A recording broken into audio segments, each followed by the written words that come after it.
안녕하세요. 선생님 들리시나요? 네, 들립니다.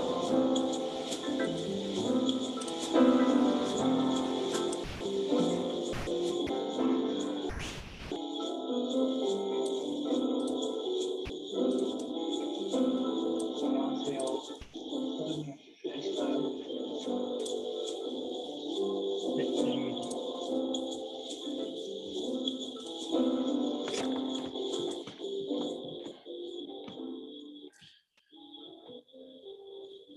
네, 안녕하세요, 여러분. 저희 안녕하세요, 코리아 from W&B's 행사에 와주신 여러분들께 진심으로 감사합니다. 네, 안녕하세요. Hello, everyone. 네, 오늘 행사는 저희 W&B의 엔지니어 분께서 유익한 ML 세미나를 해주실 예정이고요. 그와 더불어서 저희 딥러닝 플레이그라운드 커뮤니티 원 분들의 유익한 그 세미나도 준비되어 있습니다. 그래서 끝까지 잘 참여해 주시길 바라고요. 저희 행사 스폰서로는 readyme께서 좋은 후원을 해주셨습니다. 네, 저희 행사는 W&B에서 한국 ML 엔지니어를 채용하기 위한 목적으로 오프닝한 행사입니다. 저희 딥러닝 하시는 분들이라면 누구나 알고 있는 디버깅 툴이죠. 저희 W&B의 이번 취업 기회를 통해서 여러분들이 해외 인재로 성장하시길 기원하겠습니다. 네, 아래 링크 잡 어플리케이션에 지원하셔서 좋은 샌프란시스코 유망 기업에 취직하실 수 있는 기회 놓치지 마시고요. 저희 마지막에 컴페티션과 잡 관련된 Q&A 시간 마련되어 있습니다. 그때 오셔서 여러분들 취직 관련해서 궁금하셨던 점들 직접 W&B's 엔지니어 분께 여쭤보시면 좋을 것 같습니다. 네, 그리고 저희 함께 주최하고 있는 딥러닝 플레이그라운드 커뮤니티를 소개해 드릴게요. 저희 딥러닝 플레이그라운드 커뮤니티는 딥러닝을 사랑하는 분들께서 소수 정예로 친목 기반으로 모인 원래 커뮤니티였습니다. 근데 저희 커뮤니티에 너무나 훌륭하신 분들이 많이 모여가지고 운이 좋게도 W&B와 이번 행사를 같이 주최를 하게 되었습니다. 그래서 여러분들하고도 저희 친구가 되고 싶어요. 아래에 있는 가입 지원 링크를 통해서 여러분들의 지원을 기다리고 있습니다. 그리고 저희 커뮤니티에 들어오시는 거는 이제 기본적으로는 추천 기반으로 여기 계신 멤버분들께 추천을 받아서 들어오는 것을 기본 가입 루트로 가지고 있고요. 이제 그 외에도 들어오고자 하시는 분들께서는 가입 지원을 해주시면 저희가 연락을 드리도록 하겠습니다. 네, 그리고 저희가 마지막까지 참여해 주시게 되면은 컴페티션을 준비하고 있어요. 그래서 W&B의 레어템인 다음과 같은 볼펜, 머그컵, 스티커, 양말 등 너무나 귀엽죠? 네, 이런 깜찍한 스웻들이 기다리고 있으니까요. 여러분들 마지막까지 나가지 마시고 저희와 함께 컴페티션 잘 즐겨주시면 좋겠습니다. 네. 그래서 저희 오늘 행사 즐겁게 맞아주셨으면 좋겠고요. 네, 남은 시간 재밌게 저희가 준비해 보도록 하겠습니다.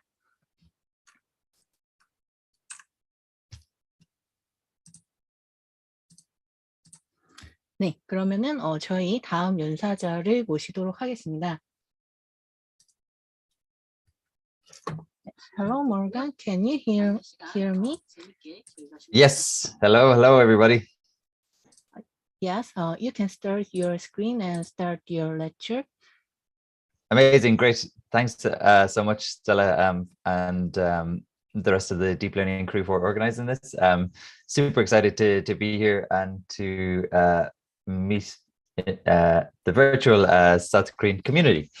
I will share my screen. Okay. Can you see this? Yes, I can see it. Great. Let's start this show. Great. So to kick off, I'd like to first chat a little bit about reproducible machine learning, and then maybe show you a quick idea of how weights and biases can help you kind of track and reproduce your ML workflows. So I'm Morgan. I'm a machine learning engineer on our growth team at Weights and Biases, and it's really nice to meet you all.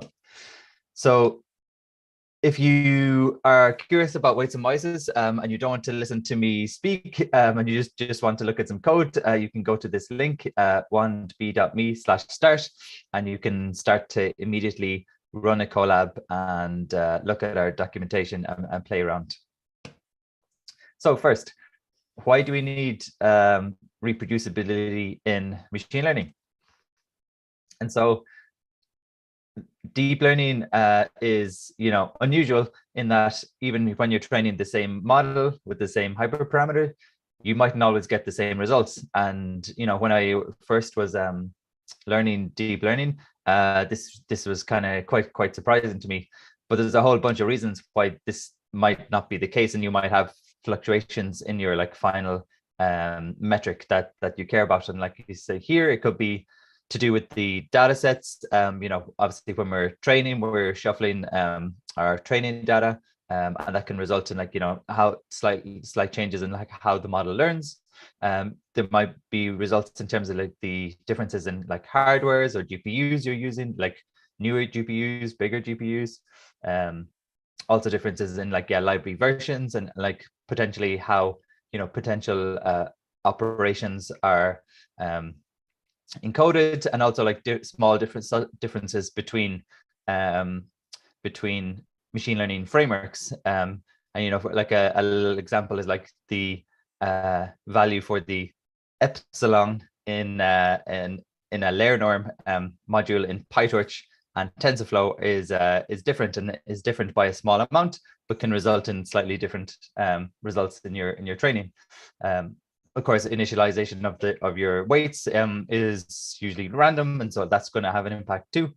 And then other sources of randomness, such as dropout, for example, would also result in small changes that you mightn't expect in your final results.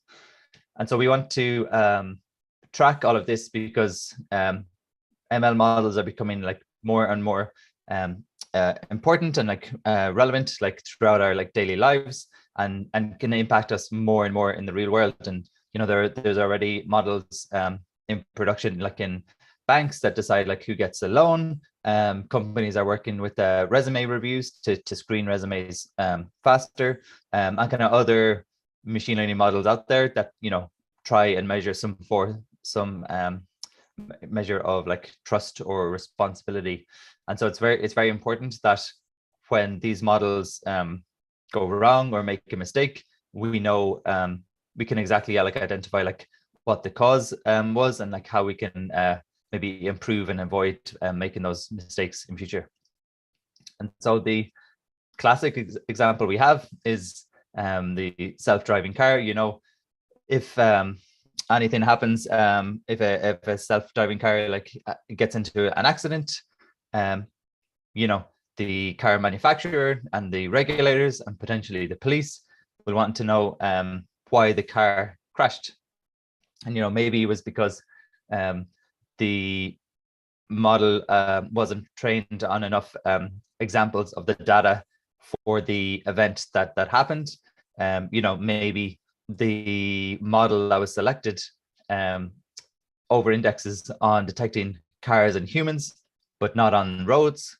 And so you need to be able to look at the entire pipeline of how that model was trained, be able to see the data it was trained on, see how that data was processed, and then see all of the hyperparameters that went into training the model to understand where the failure might be and where you need to improve your processes for the future. And obviously this has a huge impact in the real world, and so having reproducibility in your work here is key. And so what we see is a reproducibility gap in deep learning, and I'm sure many of you have experienced this already. And there's a bunch of different reasons that there might be a difficulty with reproducibility. And say one of the most cited ones would be the first item here, lack of access to the same training data. So some companies just have a lot of proprietary data that they can train their models on that isn't released to the public, and so you'll never be able to reproduce the models those companies are releasing because you don't have the same training data. Other issues can be around the lack of code that's shared. So there might be an amazing paper that gets released, and they potentially point to like a GitHub as in their paper, but that GitHub stays empty because the authors are too busy and they move on to the next thing and they never release the code. And so trying to reproduce that author's work can be difficult and very difficult if they don't give a good, clear explanation in their paper of how they, the technique that they were describing.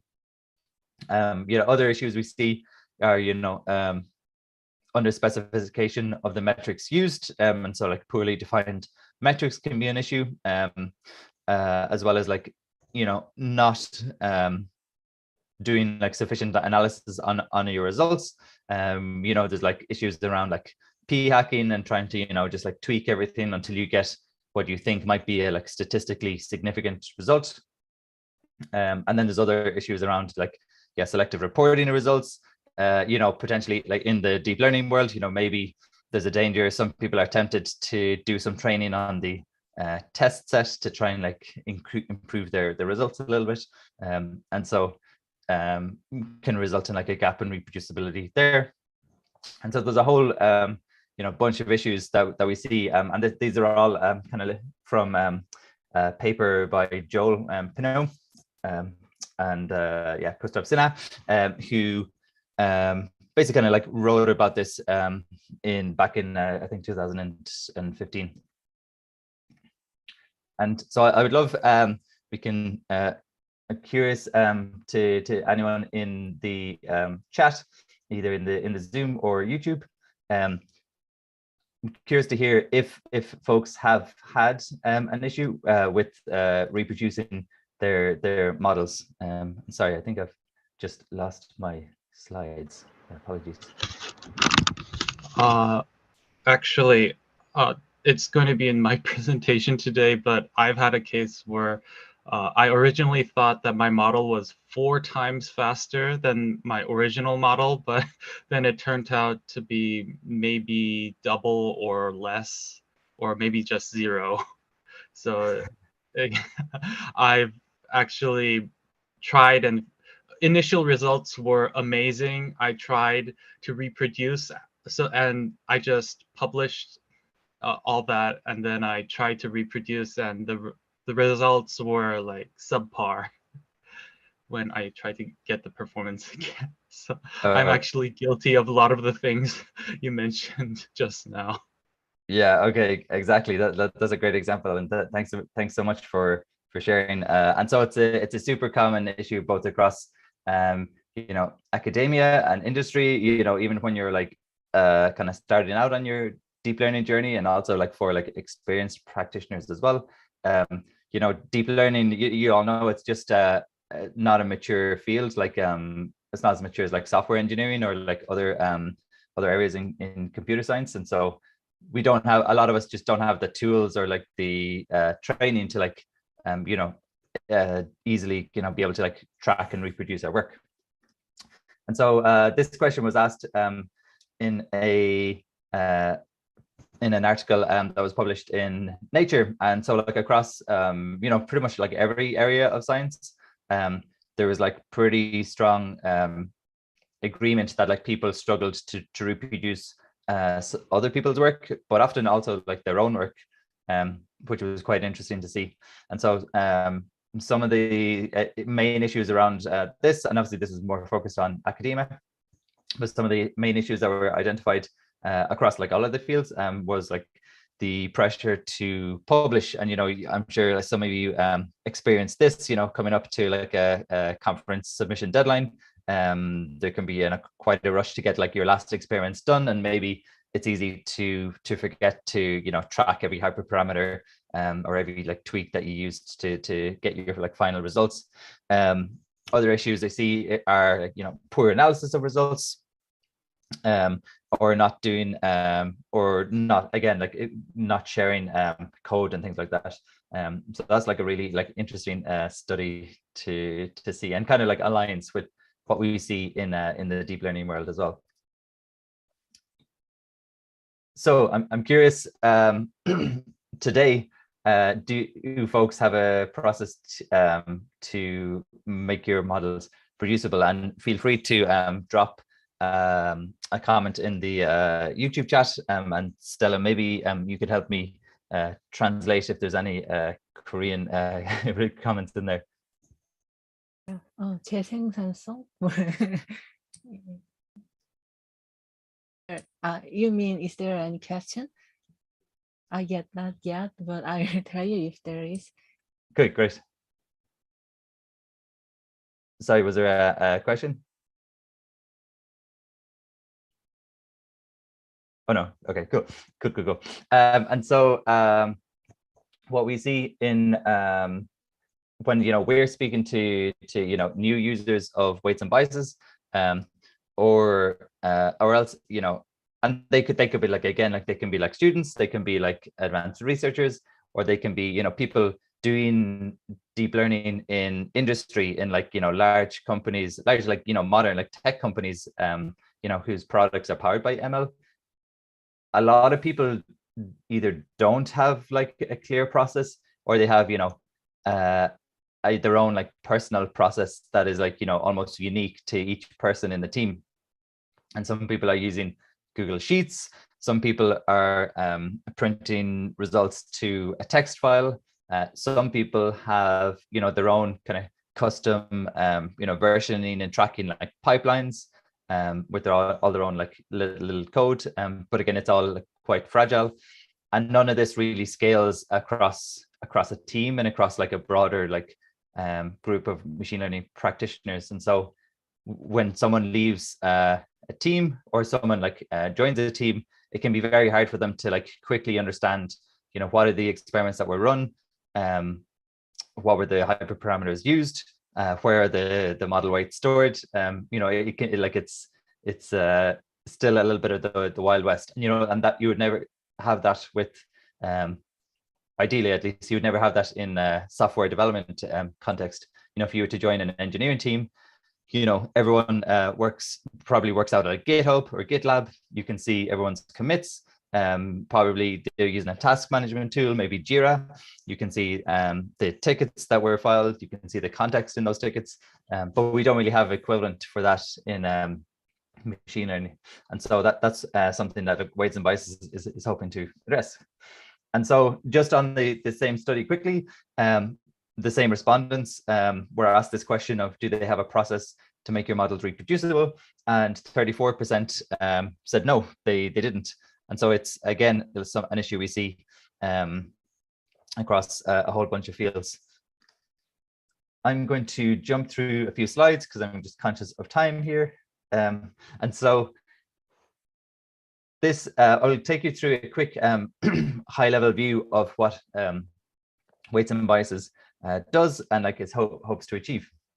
And so speaking about traditional like software development, at the top row here, you can see like an example of some of the like most common tools that are used as part of like a workflow when like writing software, software 1.0 to traditional software engineering. And you see obviously people use GitHub or GitLab to version their code. Like I mentioned, like Jira for like collaboration and task management, tools for deployment and CI/CD. But there's no common standard for the equivalent steps in machine learning, or if you want to call it software 2.0. And like I said, people have different ways to version their data and their models. They can be a bunch of like files in like an S3 bucket somewhere. It depends on like how well those files are named to like to know exactly what's in them. Maybe the person who put them in there left and has never documented that this is where all the model weights lives, and so there's like a risk there because no one knows what's in that bucket anymore. Again, a lot of like text files all the way through the process in terms of like managing their experiments. We see a lot of people with, it's a common joke in data science, right? Tens and hundreds of notebooks and notebook untitled notebook underscore 1001 where they've done their experiments there. People take screenshots of charts they've plotted in notebooks and pasted them into Google Docs or other places to be able to share. And so there's no there's no set of like tools, rather there's no like standard set of tools that we see that like kind of covers a lot of these steps in the ML pipeline. And so this is what Weights and Biases hopes to fix. And so this is an idea of where we are at the moment. And so from artifacts all the way up to being able to share your results, kind of Weights and Biases has tools to cover the machine learning pipeline. And so we'll be working on, you can see on the far right, we'll be working on production monitoring hopefully later this year. And so Weights and Biases can help you, version your data, visualize your data, track all of your like experiments and like hyperparameters and results and like loss curves and all of the metrics you care about. We can also help you with hyperparameter optimization to like get the most out of your experiments. And then finally, we have reports where you can share either small, quick insights that you got from a particular experiment, or longer, more detailed, like richer documents as well. And so Weights and Biases is we're library agnostic, we're framework agnostic, and so we have integrations with Hugging Face and Yola v5 and Spacey and PyTorch Lightning, and we also work across every framework, PyTorch, Keras, TensorFlow, JAX, and we have a bunch of partnerships with other folks too. So I'm going to jump into a quick demo of what Weights and Biases actually looks like. And so this is, let's do this. Oh God, cool. This is an example of what a Weights and Biases workspace looks like. And so on the left here, you have all of the experiments that you've run. On the right, we have different panels to give us some information about what's going on. And so we've got a few markdown text panels just to describe this workspace.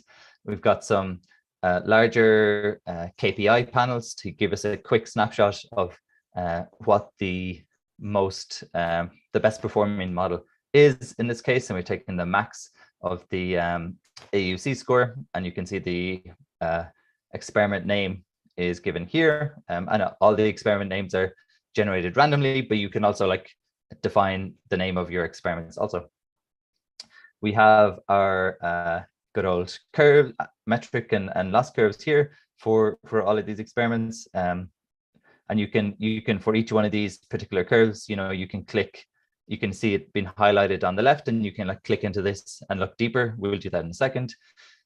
We have a bunch of custom charts that you can log to. So in this case, like a rock chart, we have a feature importance chart, we have confusion matrices, and a whole bunch of others.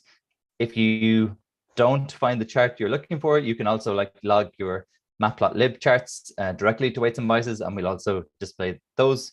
And so you're not limited by like our set of like inbuilt charts. And so if we were going to kind of start thinking about how we approach our experiments, we can say, okay, let's look at the best performing run we have here, which is this Azure Galaxy. And so we can click on that run name. And so now we see the same charts for this individual run. And we also see the custom charts that we mentioned here. But we might want to know, okay, like what exactly was this model trained on? And so we can go into the details of this particular run, and we get a lot more rich information. And in this case, everything from like the OS it was trained on, the Python version, even a Colab link. So Weights and Biases has a feature called code saving, and it's turned off by default for privacy reasons. But if you turn it on in your user settings, Weights and Biases will also actually log the script or the notebook where Weights and Biases was called. And so you can get some really nice reproducibility here, not only of like I mentioned, the hyperparameters that was used, but actually the code itself that was like used to train this model. And so then in this same section, you can then also see all of the configurations that were used to train this particular model, as well as all of the results and metrics for this particular model. The other thing that's logged here are what we call the artifacts from this model. So essentially these are, just either data sets or model weights or model files. And so you can see on the right, we have artifact inputs, and inputs into this particular training one was this data set. And you can see this is a versioned data set. There's like a V2 here, and it's been used 19 times in other training sets. And you can see the outputs of this experiment were a model file, as well as some other weights and biases tables to help with the visualization of results. You can also see here the system metrics. And so when you log anything with weights and biases, the system metrics are logged automatically.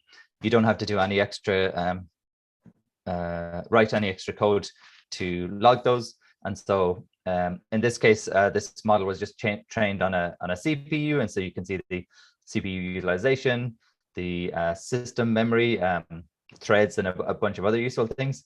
If you were to look at this on a GPU, and we will shortly, you would also see like your GPU memory usage, and so that's a super popular chart with all of our users, because they can understand if they're fully utilizing their like expensive GPU resources, and they can understand whether they can maybe use a slightly larger model, or increase their batch size a little bit more to really like get the most out of their GPU resources. Great. So if we take a step back now, we will say, okay, we've run a bunch of experiments, kind of like manually changing things to understand how to improve our model. But now we really want to focus on optimizing this model, and getting the most of it. And maybe this is for something that you want to deploy into production, or maybe it's for a paper you're hoping to publish, and so you want to really get the most out of your metric. And so weights and biases has the sweeps tool, like I mentioned. And so with weights and biases sweeps, you can quickly do a lot of hyperparameter search to find the best hyperparameters for your model. The nice thing with weights and biases sweeps is that you can either use our algorithms, and there's we have obviously like a random search, we have a grid search, and we have a Bayesian optimization algorithm.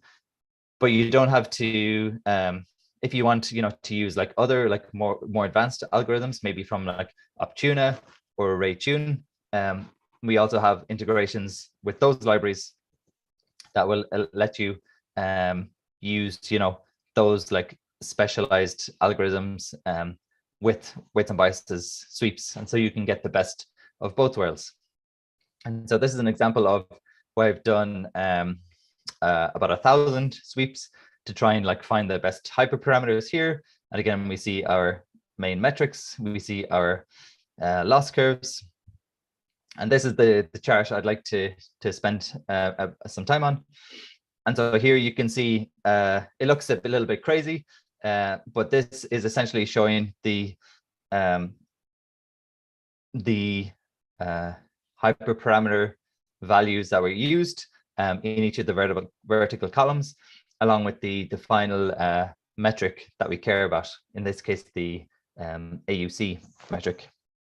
And so you can like highlight a particular run and see, okay, this run had a value like early stopping rounds of 20, used a gamma of 0.9, a learning rate of 1.0, excuse me, and a min child weight of 86.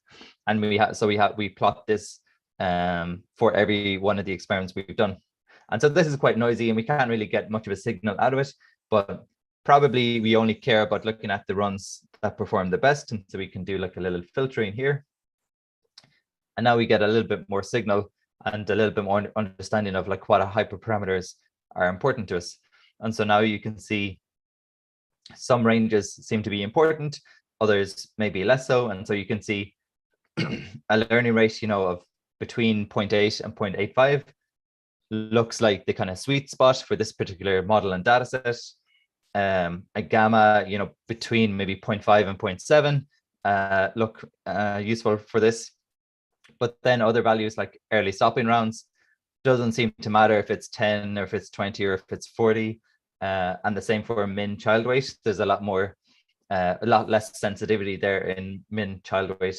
And you can like, yeah, it's less important to like try and like fine tune that hyperparameter by the looks of it. And so this is like one really nice way to try and you know, really understand, you know, how to get the most out of your model. Okay, moving on. So if we have, we'll say we have done our step one, which was, you know, to do like a lot of kind of like manual experimentation to understand, you know, the problem space. Then we've come into our step two here. We've done like some hyperparameter optimization to like really find the hyperparameters that will result in the you know, highest metric that we care about. Maybe like a step three we want to do is to do some like deeper evaluation of like how that particular model is performing. And so we can use weights and biases tables for this evaluation. And so I've just selected, this is a new project, but you can consider it the same. And so here I've just selected a single run. And so in weights and biases, these little eyes show and hide the experiment results. And so here's all of our, excuse me, all of our experiments as expected.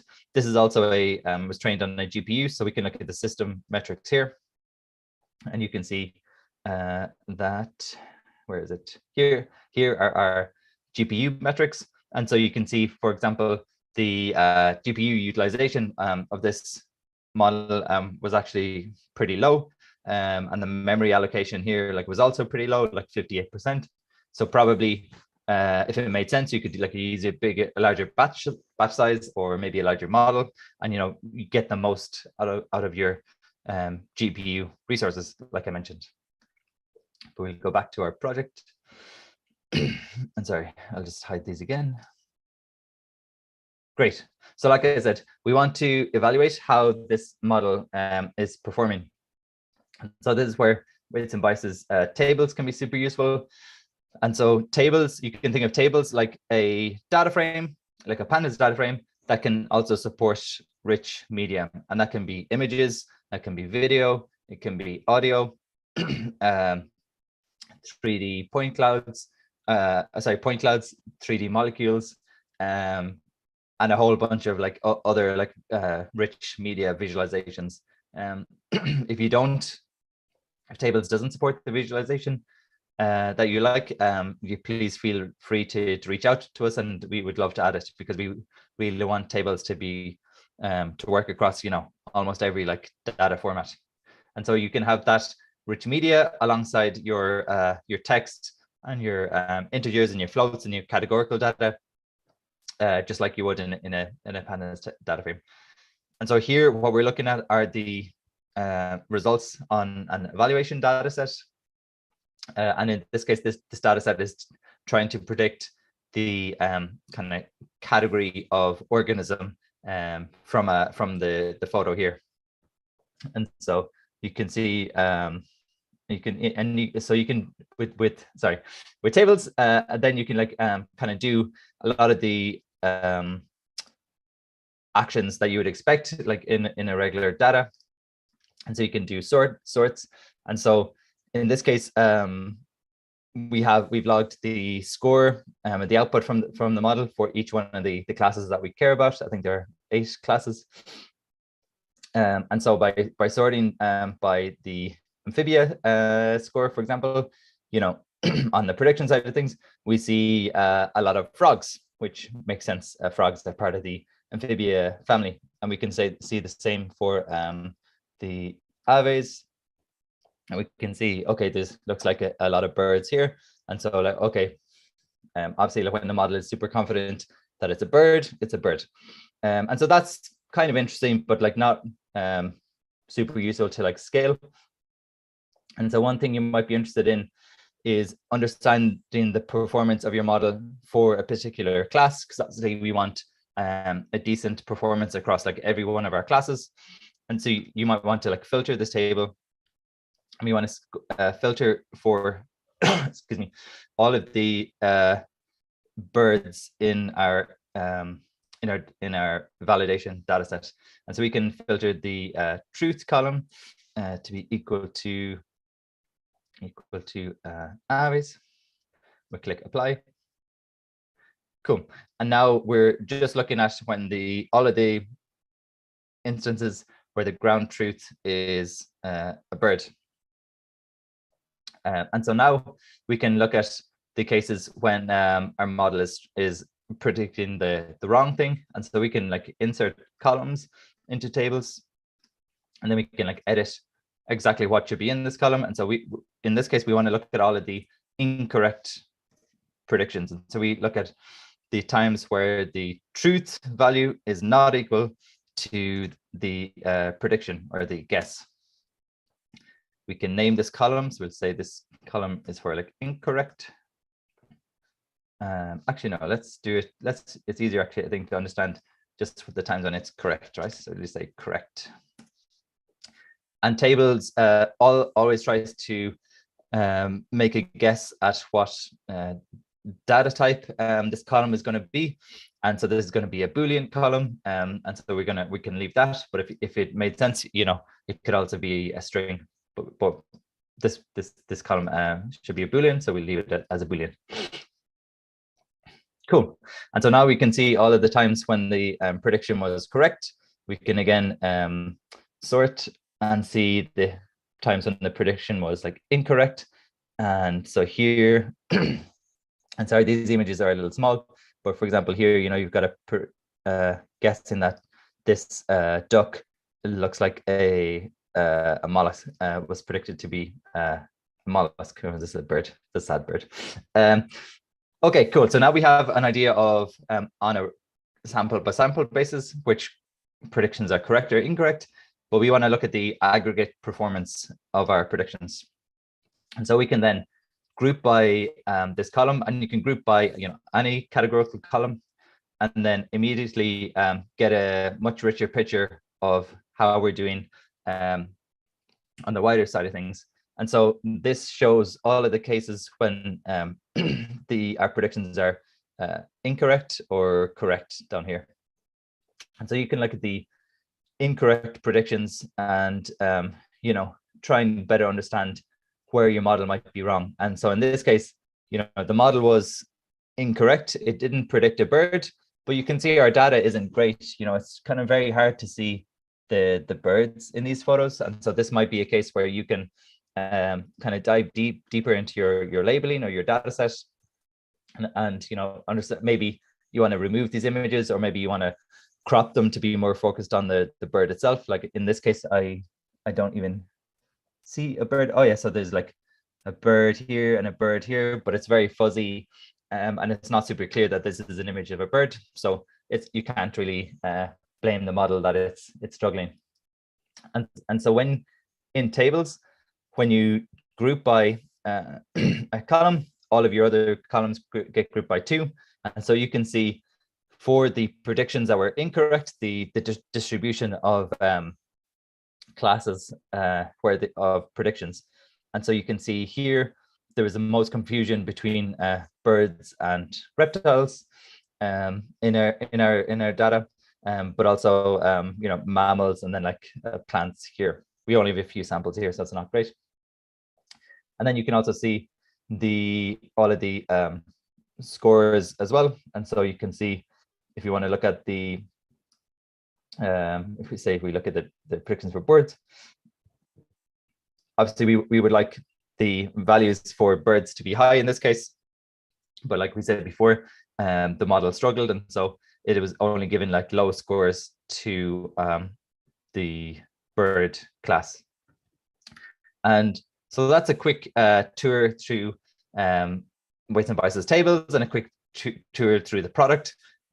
Excuse me, I didn't cover our artifacts feature, which lets you, you know, join up, you know, your data sets and models to your experiments to have a nice data lineage. But happy to talk about it later in the during the competition or in the Q&A, if it makes sense. And yeah, Stella, should we take a question or two, or I'm happy to wrap up here. I don't want to slow down the rest of the seminar for folks. Yes, thank you for introducing nice tip for bias. There is some question, or if there is some question, please open your mic and tell him. Yeah, is there any question among the organizers? I see Andrea posted a couple of questions, so I could maybe Yes. take those first. And so the first question was comparing TensorBoard, which weights and biases function would be the most powerful. And so yeah, TensorBoard is like a great tool to be able to like quickly monitor your experiments. One of the disadvantages of TensorBoard is that it's unless you've like especially set up like a remote server, like all of your results on TensorBoard are stored locally, and so it's much harder to share those results with other folks. For example, in weights and biases, if I wanted to share this chart with someone, we have like reports, which I also didn't get a chance to share with, but I can say, hey, look at my report. And then you can say, yeah, interesting results. And I can hit save on this. And then, yeah, let's do this for the fun. I'm going to create a view only link that everyone will be able to see. And I can like drop that in the chat there, and I'll drop it in the YouTube chat as well. There we go. And then like straight away, I'm able to share this chart with whoever I want. And so TensorBoard, you can do the same in TensorBoard, but you would have to take a screenshot, put it into a Slack message or a Google Doc, and then that screenshot has no context about like the actual project and the source it came from. So that's one nice thing I see over weights and biases versus TensorBoard. The other would be like tools like tables, and that's like data exploration, which TensorBoard can't do. But we also support TensorBoard, and so a lot of people have their code already instrumented with TensorBoard, and so we don't want to force people away from that.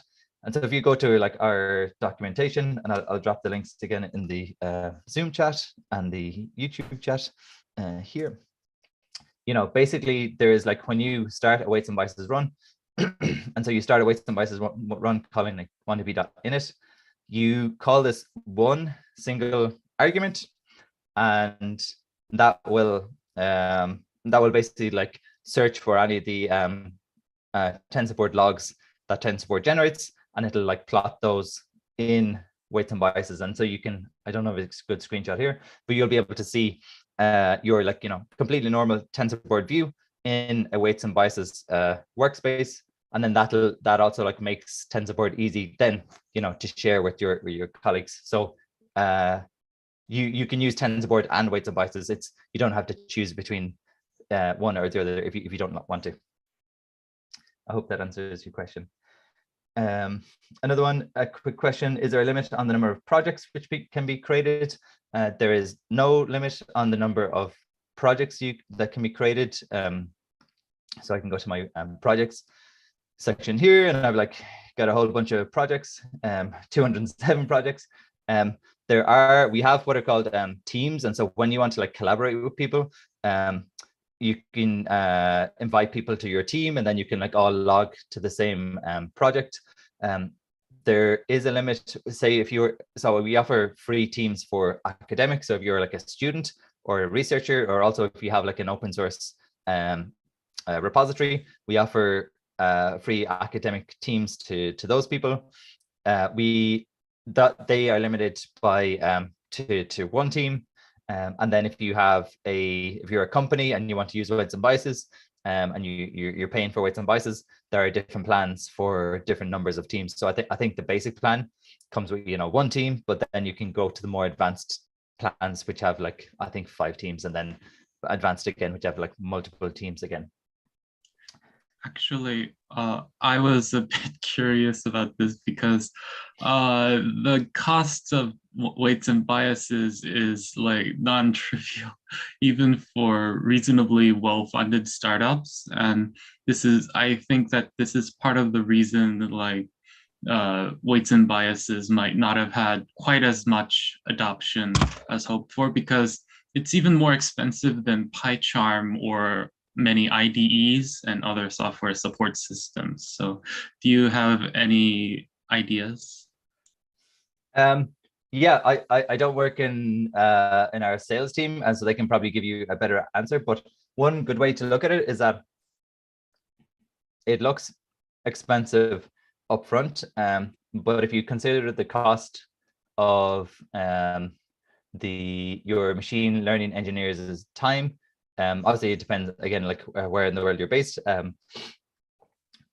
But if you were to consider the cost of, say, their one person's salary, or maybe like half a person's salary, if someone, one of your core team members leaves, and they take with them, all of the like knowledge of like where your experiments are saved, where your results are saved, where your like model weights are saved, and that like slows down your team because now they need to like dig through and like figure out where all that is.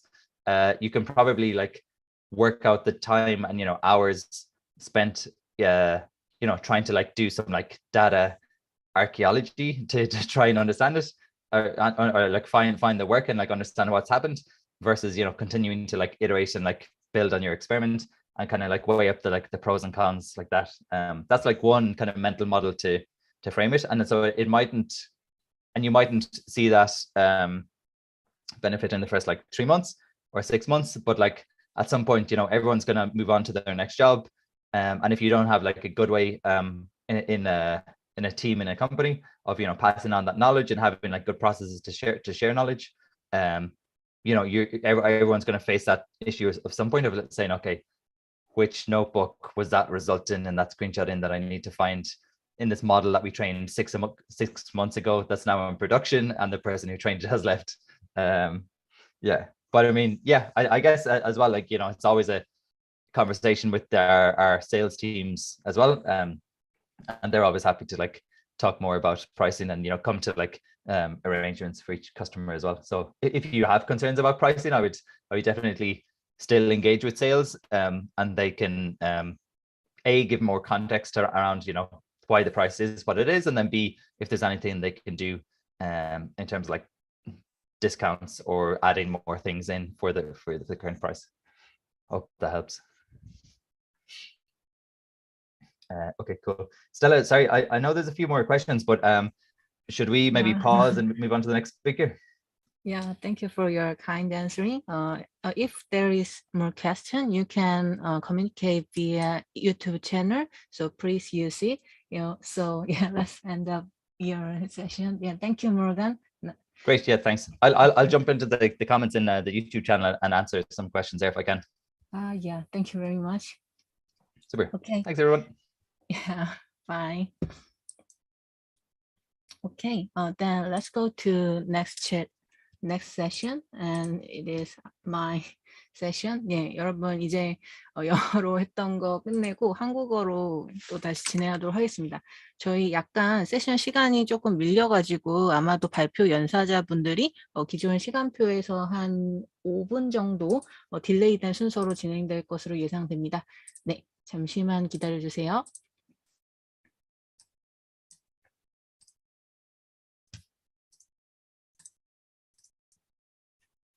네, 저희 쉬는 시간 없이 다음 세션을 바로 진행하도록 하겠습니다. 네, 안녕하세요, 여러분. 다음 발표를 맡은 양서연이라고 합니다. 네, 저가 원래 찬성님 발표가 이번 세션에 있었는데 저랑 순서를 바꿔가지고 발표를 하게 됐어요. 네, 이제 영어로는 nerf this 혹은 네, 한국어로는 이것도 nerf 해보시지, 이 제목을 제가 되게 해보고 싶었습니다. 네, 그래서 했는데 저는 이제 대학원에서 뉴럴 라디언스 필드 관련돼서 리서치를 하고 있는 PhD 스튜던트입니다. 네, 그래서 저는 3D 비전과 3D 리컨스트럭션, 이제 뉴럴 라디언스 필드 등의 분야를 연구를 하고 있고요. 전에는 이제 AI 로보틱스 필드에서 비주얼 로컬리제이션, 센서 퓨전 등의 연구를 했었습니다. 저는 커뮤니티 활동하는 걸 굉장히 사랑하고요. 그래서 디플을 같이 하고 있고, 그리고 네, 제목에서 아실 수 있듯이 저는 디바를 좋아합니다. 그리고 전 AI를 로보틱스에 적용하는 거에서도 관심이 많아서 이건 제가 참여해서 만들어 본 로봇이에요. 네, 그래서 저는 오늘 여러분들께 널프 관련된 리서치 동향에 대해서 알려드리고 제 개인적인 스토리도 좀 전해드리려고 합니다. 네, 그래서 최근에 널프 관련해서 굉장히 많은 관심이 늘어나고 있는 것을 느끼시나요? 네, 저는 매일매일 되게 죽을 맛인데 매일매일 새로운 논문이 나올 정도로 이 널프 분야에서 신드롬이 일어나고 있습니다. 이는 이전에 겐에서 폭발적인 인기를 얻었던 것보다 거의 2배 빠른 속도로 많은 수의 그 논문이 나오고 있어요. 그래서 이 논문이 거의 2020년에 나왔었는데 지금 530 더 늘었을 텐데 이걸 캡처했을 당시보다 네, 가량 이제 인용이 되었습니다. 네, 그래서 이런 널프가 왜 이렇게 인기를 많이 받게 됐냐에 대한 배경을 좀 생각을 해본다면 저희가 최근에 이제 코로나 시대가 오면서 메타버스에 대한 관심이 굉장히 뜨거웠어요. 그래서 이런 메타버스나 뭐 NFT 관련 분야에서 3D 어떤 이미지를 생성할 수 있는 그런 기술들이 굉장히 주목을 받게 되었고 가상세계에서 그래픽스로 저런 3D 모델을 생성할 수 있는 것을 좀 더 효율적으로 할 수 있는 부분에 사람들이 관심을 많이 가졌던 것 같습니다. 그래서 그 부분에서 이제 널프가 굉장히 산업적 효용성으로 인해 주목을 많이 받았던 것 같습니다. 네, 그래서 우선 널프에 대해서 다양한 재밌는 얘기를 해드리기 전에 이게 뭔지에 대해서 이해를 하시려면 여러분들하고 살짝 이런 수식들을 같이 보겠습니다. 먼저 뉴럴 라디언스 필드라고 하는 것은요. 간단하게 말씀드리면 하나의 MLP 스트럭처라고 생각하시면 됩니다. 그래서 3D의 어떤 리프레젠테이션을 뉴럴 리프레젠테이션으로 대체한 것이 이 뉴럴 라디언스 필드 리프레젠테이션이고요. 이렇게 뉴럴넷으로 대체해서 나타내는 리프레젠테이션을 저희는 임플리시트 리프레젠테이션이라고 부르고 있습니다. 그래서 이 그 내부에 3D 모델에 대한 정보를 인베딩을 하고 있는데 그것의 인풋의 경우는 이제 3D 로케이션 그리고 또 2D 뷰잉 다이렉션이 5D 인풋으로 들어가게 됩니다. 네, 여기서 뷰잉 다이렉션이라고 하는 것은요, 그 보는 각도를 말하고요. 네, 3차원 좌표를 3D 로케이션이라고 생각하시면 되겠습니다. 그리고 아웃풋으로는 컬러와 볼륨 덴시티가 아웃풋으로 나와서 저희가 이렇게 3D 모델을 만들기 위해서는 그것에 대해서 컬러 정보와 어떤 지오메트릭한 덴시티 정보인 볼륨 덴시티의 정보가 필요합니다. 그래서 이 정보를 기반으로 렌더링 작업을 수행을 해서 하나의 이미지를 만들어낼 수가 있는 거예요. 그래서 이런 위치 쿼리가 들어가게 되면 그 각도에서 어떠한 이미지가 나올지 그런 컬러와 볼륨 덴시티를 내뱉는 MLP를 널프라고 부릅니다. 그래서 이 널프 같은 경우에는 어떤 식으로 작동을 하냐면요. 이 5D 인풋이 들어가서 이 카메라 레이를 따라서 여기서 이제 각각의 위치에서 샘플링된 쿼리가 MLP에 들어가게 됩니다. 그러면은 MLP가 잘 학습이 됐다면, 널프가 잘 학습이 됐다면 이제 좋은 컬러와 볼륨 덴시티를 아웃풋으로 내뱉게 되겠죠. 그래서 그 아웃풋으로 나온 것을 저희가 그래픽스에서 사용하고 있는 이제 볼륨 렌더링이라고 하는 테크닉이 있습니다. 그래서 그 테크닉을 이용해서 그 각각의 쿼리 포인트들의 점들을 인테그레이션을 해서 이 그 렌더링 하고자 하는 좌표에 그 컬러 값을 렌더링 할 수 있는 것입니다. 그래서 하나의 이미지를 만들어낼 수 있는 거예요. 그래서 이것을 널프라고 널프의 볼륨 렌더링 과정이라고 얘기를 하게 됩니다. 네, 그리고 이것들을 이제 학습 과정에서 학습시키는 방법은요, 이 렌더링한 이미지에 대해서 원래 저희가 그라운드 트루스 이미지를 가지고 있고, 이 쿼리를 넣었을 때 이것의 결과적인 렌더링 값이 이 쿼리로 넣은 그라운드 트루스 이미지와 같게 나와야 된다는 것을 이제 렌더링 로스를 주게 됩니다. 그래서 이를 최적화시키는 과정을 통해서 뉴럴 라디언스 필드를 학습시키게 됩니다. 네, 좀 더 자세히 공부를 하고 싶으시면은 이제 이런 볼륨 렌더링 과정들을 이해를 하셔야 되는데요. 여러분들께는 그냥 간략하게 개요만 말씀드리고 더 자세히 공부하고 싶으신 분들은 직접적인 논문을 보시면 좋겠습니다. 이제 볼륨 렌더링 과정은 다음과 같은 이퀘이션을 통해서 작업이 수행되고 있어요.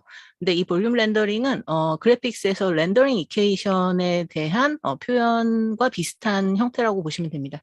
그래서 그 앞부분의 T 같은 경우는요, accumulated transmittance라고 해서 그 레이를 따라서 그 축적되는 transmittance로 다음과 같이 볼륨 density를 적분한 텀으로 되어 있습니다.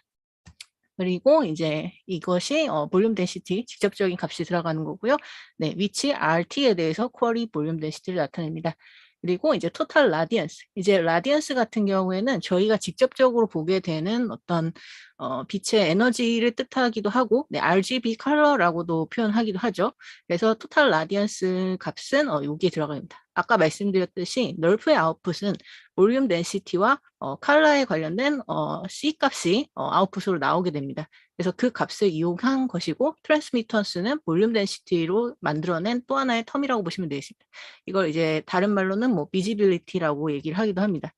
네, 그래서 널프의 스트럭처는 다음과 같이 생겼고요. 제가 말씀드렸듯이 MLP를 구조로 가지고 있고, 그리고 중간중간 이 들어가는 감마값 같은 경우는 뒤에서 설명을 드릴 텐데, 제가 아까 쿼리를 두 가지 종류를 넣는다고 했어요. 하나는 3차원 위치 정보와 뷰잉 다이렉션, 이렇게 두 종류라고 말씀드렸는데, 3차원 위치 정보와 뷰잉 다이렉션을 이렇게 감마라고 하는 포지셔널 엔코딩이라고 하는 고차 함수를 껴서 집어넣게 됩니다.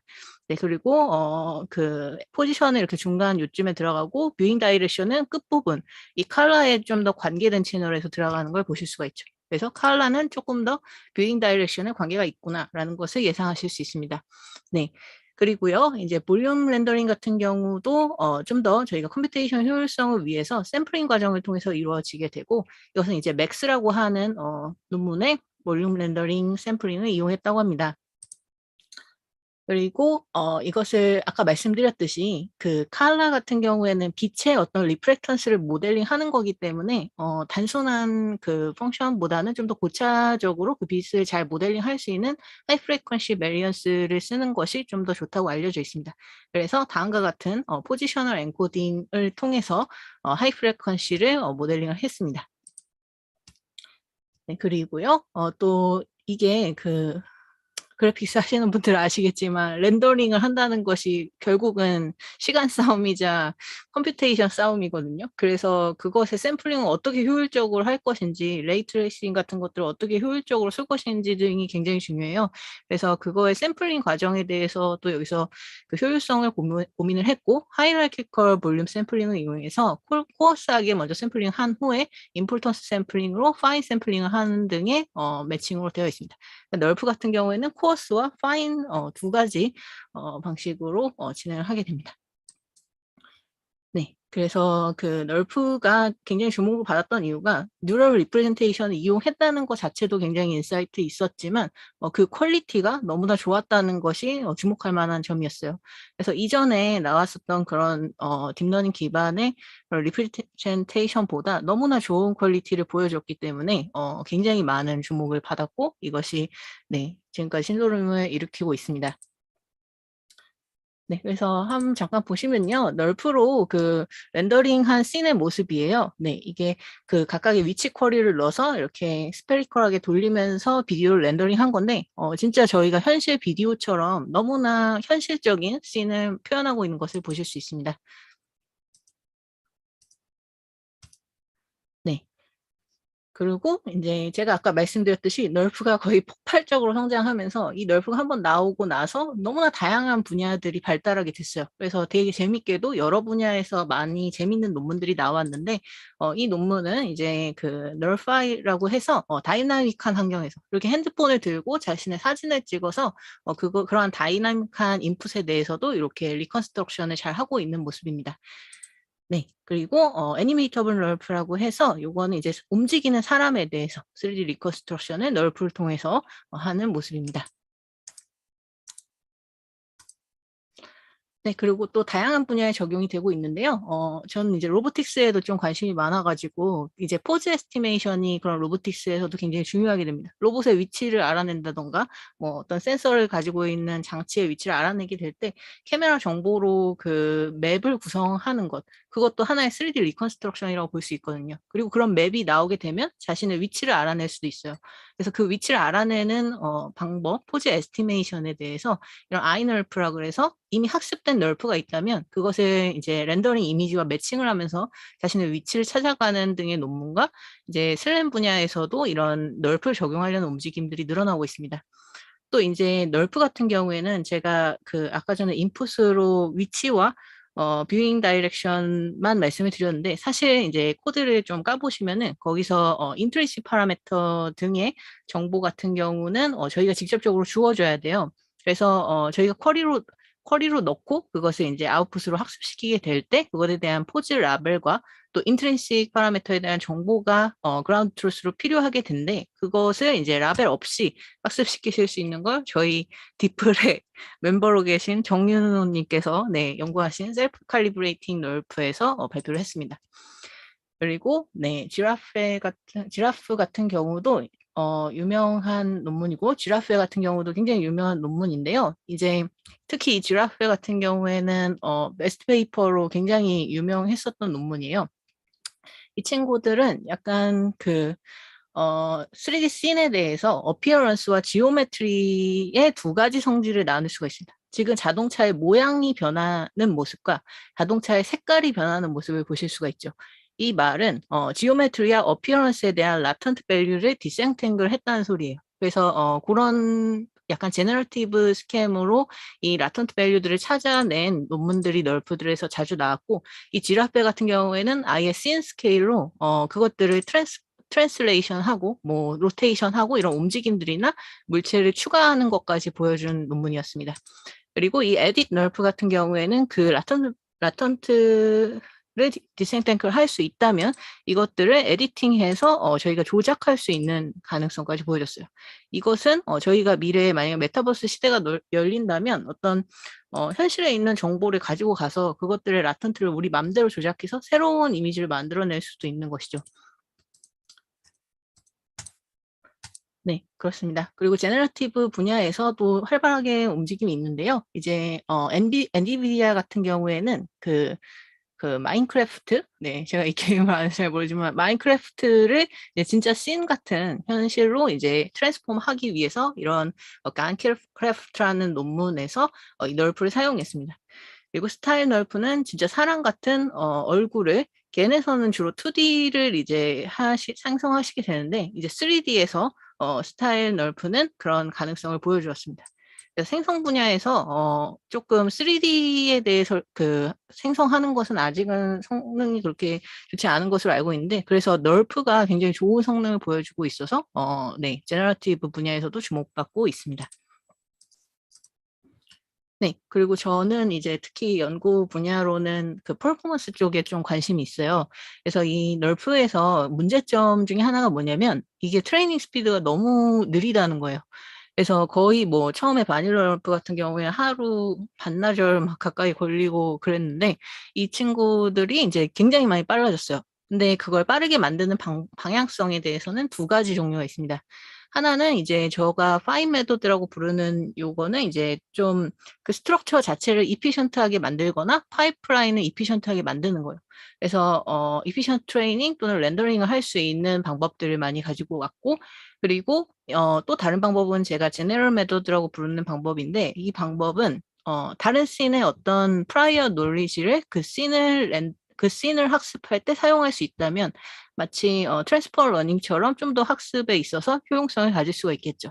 네, 그래서 이 두 가지 방향성이 퍼포먼스에 대한 발전 방향입니다.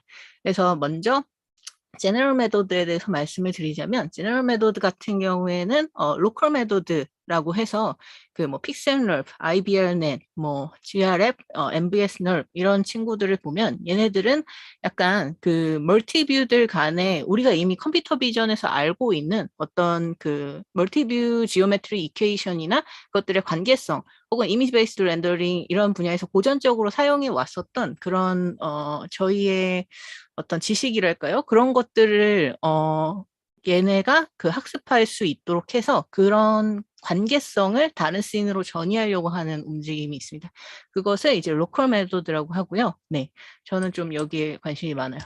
그리고 이제 글로벌 메소드라고 해서 그 씬 자체를 하나의 라턴트 밸류로 표현할 수 있어서 이런 것을 하이퍼 네트워크라고 하는데 그 네트워크의 웨이트 자체를 라턴트 밸류로서 그 프레딕션 해가지고 그 씬에 대해서 리컨스트럭션을 각각의 다른 라턴트로 할 수 있도록 한 시도가 이 씬 리프레젠테이션 네트워크였습니다. 네, 그래서 그런 전반적인 씬의 정보를 라턴트로 임베딩을 하는 방향성과 또 하나를 들자면 이제 그 씬을 빠르게 학습시키기 위해서 어떤 씬들의 공통적인 이니셜 웨이트이 있을 것이다. 그런 방향으로 접근해서 약간 메타러닝 관점으로 그 이니셜 웨이트를 찾는 방향의 연구들도 있습니다.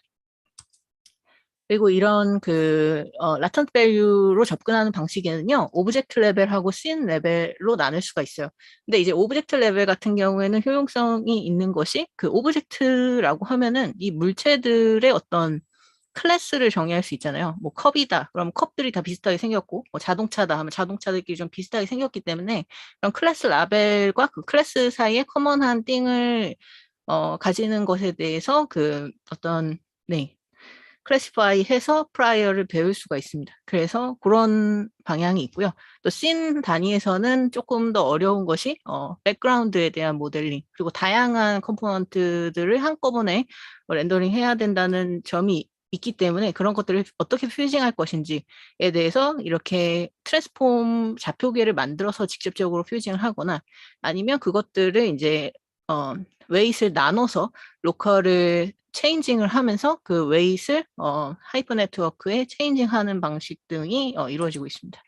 그래서 네, 제가 퍼포먼스 관련해서 제너럴 메소드, 그러니까 다른 씬의 프라이어 노리지를 다른 씬으로 이전하는 방법들에 대해서 연구 경향성을 말씀드렸고요.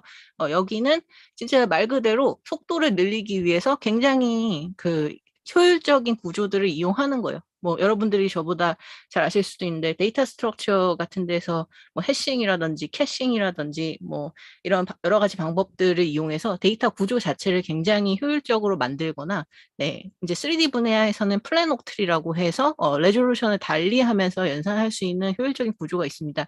그래서 그런 데이터 스트럭처를 이용하는 방식들이 요새 늘어나고 있고요. 뭐 이런 식으로 타이니 MLP나 뭐 멀티플레인 이미지를 이용하는 방식 등도 주목을 받고 있습니다. 그리고 샘플링 자체를 효율적으로 만들기 위해서 프로세싱을 하는 방법들도 주목을 받고 있는데요. 이제 주로 레이트레이싱에서 그 오브젝트와 컨택팅 하는 지점부터 끝나는 지점까지 그 샘플링이 가장 중요하기 때문에 그것들을 만약에 프레딕션 할 수 있다면 샘플링 효용을 굉장히 늘릴 수가 있겠죠. 그래서 그런 작업을 한 것이 이 털미널프라고 보시면 되겠습니다. 그리고 적분을 결국적으로 렌더링해서 수행하는 것이기 때문에 그레디언트를 구하고 적분을 구하는 과정을 어떻게 효율적으로 할 것인가 그런 것들이 이 오토 인트 같은 것에서 고려된 내용이에요. 그래서 이쪽은 거의 뭐 엔지니어링의 영역이랄까? 그래서 여긴 들어가면 되게 고생할 것 같아서 네, 저도 그냥 팔로우만 하고 있는데요. 그 중에서 제가 여러분들께 좀 소개드리고 싶은 것은 이 잭스라고 하는 프레임워크입니다. 네, 이건 뒤에서 소개해 드릴게요. 네, 그래서 이 파인 메소드가 지금 어디까지 왔느냐? 이 존 베론이라고 하는 분이 굉장히 유명한 분이에요. 널프 분야에서. 근데 이분이 그 18개월 전에는 널프를 학습시키는데 5시간가량 걸렸는데 2개월 전에는 널프를 학습시키는데 5분이 걸리고 어제 같은 경우에는 널프를 학습시키는데 5초가 걸렸다. 이건 진짜 this is crazy 라고 말할 정도로 네, 발전 속도가 너무 빠릅니다.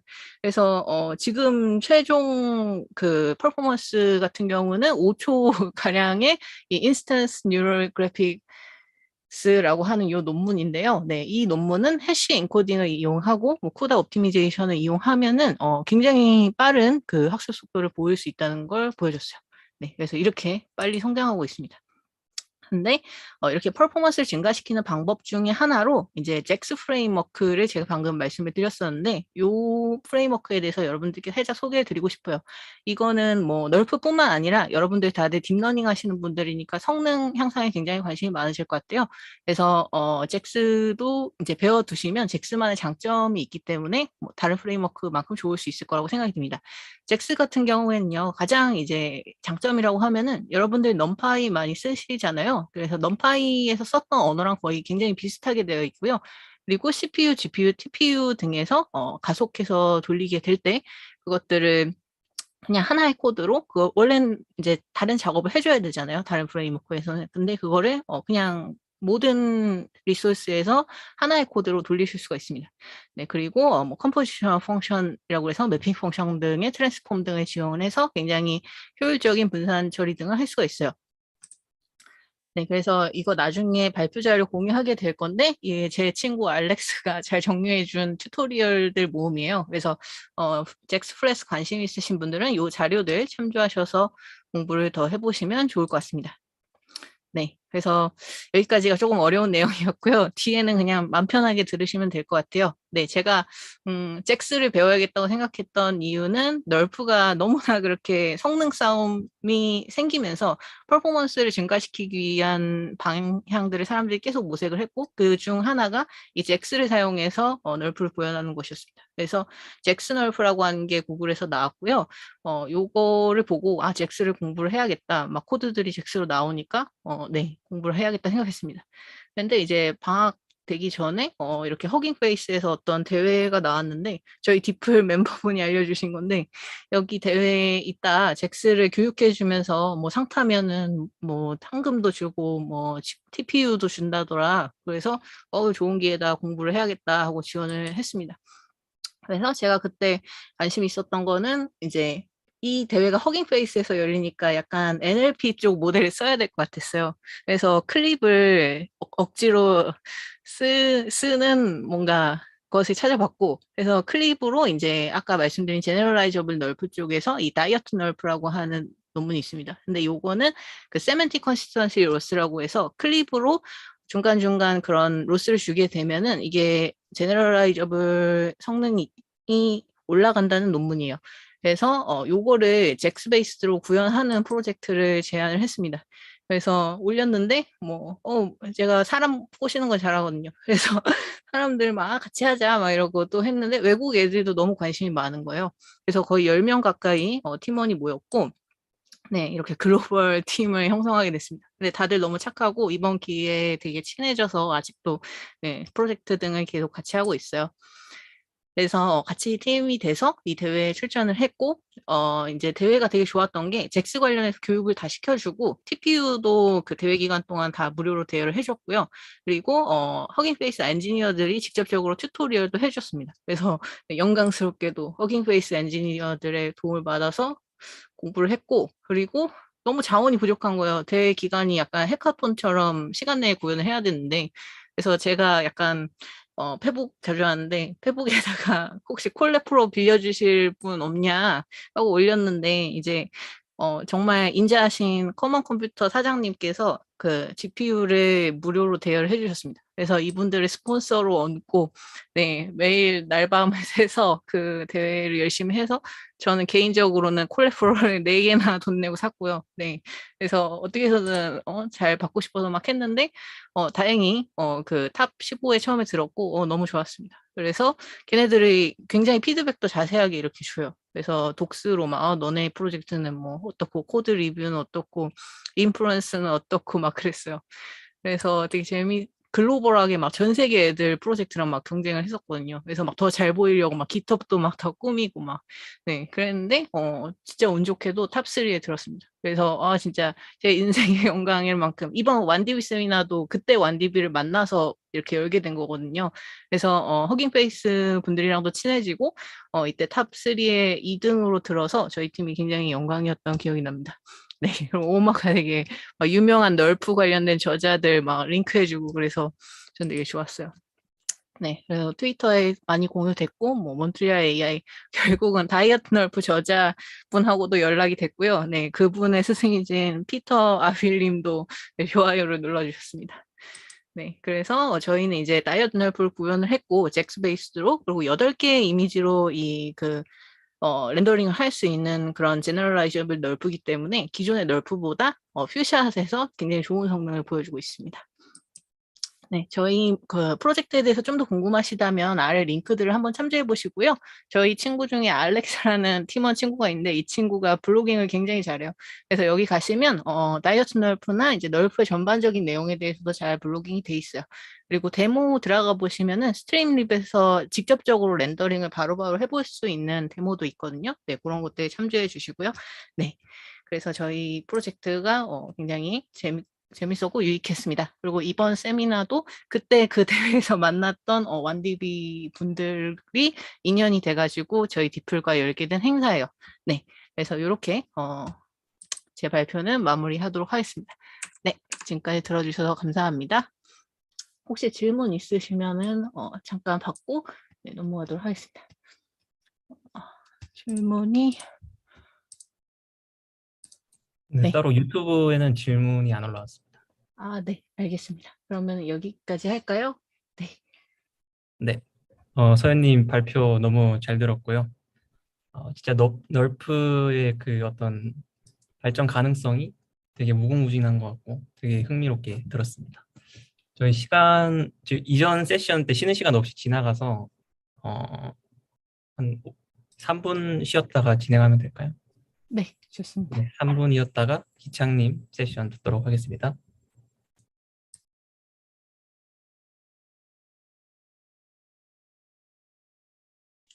Three-minute break. Yes, let's take a 3-minute break. Yeah.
혹시 안 들리시나요? 네, 들립니다. 잘 들린다. 아, 네. 들립니다. 네, 그러면 그러면 네, 이번 시간에는 양기창님께서 한국어 혐오 발화 데이터셋 어피치에 대해서 발표해 주시겠습니다. 네, 안녕하세요. 저는 이제 이번 순서로 이제 최근에 공개했던 한국어 혐오발화 평가셋인 이제 어피치 연구 내용을 좀 간략하게 소개를 드리려고 합니다. 이제 발표에 앞서서 이제 저는 이제 19년도부터 이제 카카오에서 이제 카카오와의 번역을 개발하다가 최근에는 이제 다음 뉴스나 카카오뷰에 관련된 이제 미디어 인텔리전스를 개발하고 있는 양기창이라고 하고요. 그리고 이제 현재는 학부를 같이 좀 병행하고 있는 상태입니다. 그리고 저는 관심 연구 분야는 AI for Social Goods나 NLP의 전반적인 내용, 혹은 여기서 좀 엔지니어링적인 거는 좀 온디바이스 쪽에 좀 관심을 가지고 있습니다. 그래서 이제 본격적으로 한번 진행을 해보도록 할 텐데, 이제 순서는 이제 다음과 같이 진행을 하고요. 이제 이 연구를 시작하게 된 배경을 좀 간략하게 설명을 드리고 싶은데, 이제 이 연구를 시작하게 된 배경은 이제 사실 학부 재학 시절에 이제 학교 개발 동아리에서 좀 온라인 커뮤니티 서비스를 했었는데, 이제 거기서 필터 엔진을 개발을 하려고 이제 한 4년 동안 진행을 한 프로젝트가 있었습니다. 근데 이제 이 연구의 이제 초기 목적은 이제 이 어떤 평가셋을 만든다라기보다는 좀 필터 엔진을 잘 만들어 보자라는 데서 이제 시작을 했고, 근데 이제 이렇게 개발을 하고 좀 릴리즈를 하다 보니 이제 꾸준히 제기된 문제가 이제 이거를 모델에 대한 평가나 아니면은 좀 이런 판단 기준에 대해서 좀 모호한 것들이 많아서 서비스 되는데 좀 걸리는 부분들이 많았습니다. 그래서 이제 결론적으로는 평가부터 제대로 해야겠다라는 생각이 들어서 이제 좀 이 연구를 좀 진행하게 된 부분이 있고요. 그래서 이거를 만약에 하게 된다면은 이제 기존의 연구 방식들의 좀 공통점을 좀 설명을 드리자면, 이제 기존의 연구들은 이제 대부분 이제 뉴스 댓글이나 뭐 포털 사이트 혹은 이제 특정 커뮤니티 사이트의 데이터를 크롤링을 해서 이 그림과 같이 소수, 즉 제한된 사람의 이제 레이블러가 해당 댓글에 대한 이제 어떠한 그 판단 여부를 이제 레이블링을 하고요. 그리고 마지막에 이것들을 가지고 K명이 다수결의 원칙에 따라서 이제 가장 메이저한 판단이 나온 디시전을 이제 그 텍스트에 대한 레이블로 이제 활용을 하는 게 이제 일반적인 방법인데요. 근데 이제 여기서 다루는 방식들의 기존의 이제 문제점들이, 이제 첫 번째는 아무래도 데이터를 크롤링을 해오다 보니 이제 뭐 특정 커뮤니티 사이트나 뭐 네이버 뉴스 댓글 이런 데서 긁어오게 되면 이제 근본적으로 데이터에서 다루는 토픽이 좀 제한되는 문제가 있습니다. 현재 이제 모으는 데이터들의 이제 주요한 이슈들은 이제 뭐 젠더 갈등이라든지 뭐 정치 이슈 등등 있겠고요. 그리고 이제 크롤링을 해오는 데이터이기 때문에 이게 이 데이터의 도메인이 결국은 언어 모델에 이제 언어 모델을 학습하는데 이제 사용하는 코퍼스랑 겹치는 경우들이 이제 종종 있거든요. 그래서 이제 종종 언어 모델의 성능을 평가에 대한 얘기를 할 때 이제 태클로서 제기되는 게 데이터에 치팅 문제가 있기 때문에 이 방식이 공정하지 않은 게 아니냐 하는 이제 어떤 태클들이 좀 이제 걸리는 경우들도 있습니다. 그리고 근본적으로는 크롤링 데이터를 사용하기 때문에 이제 이게 좀 어떠한 저작권 이슈가 좀 제기되는 경우들도 이제 종종 있기도 하고요. 그래서 저희는 좀 이 부분에서 집중을 해서 이제 이렇게 좀 접근을 해보고자 했습니다. 그래서 첫 번째는 이제 데이터에서 다루는 토픽이 제한된다면, 그러면 이제 여러 명이 좀 다양하게, 그러니까 여러 명이라는 게 이제 어떠한 특정 집단이라기보다는 뭐 연령대나 뭐 성별이나 이렇게 되게 다양한 사람들이 이제 참여해서 이 텍스트를 생성을 해보게 한다면 어떨까 하는 생각이 들었고, 그리고 두 번째는 언어 모델에 대한 치팅 문제라고 하면은 그러면 결국은 언어 모델에 사용하지 않았던 코퍼스를 사용해보면 어떨까라는 생각이기 때문에, 그럼 기존 데이터, 즉 웹상에 돌아다니는 데이터가 아니라 직접 한번 만들어보자라는 생각이 들었고, 그리고 세 번째는 이제 저작권 이슈가 제기된다라고 하는데, 이 저희가 만든 풀 안에서 이제 그 제너레이션에 그 참여한 이제 작업자들이 그 참여한 만큼 좀 적절하게 보상을 할 수 있으면 어떨까라는 생각으로 이제 첫 번째 컨셉을 잡고 좀 진행을 하게 되었습니다.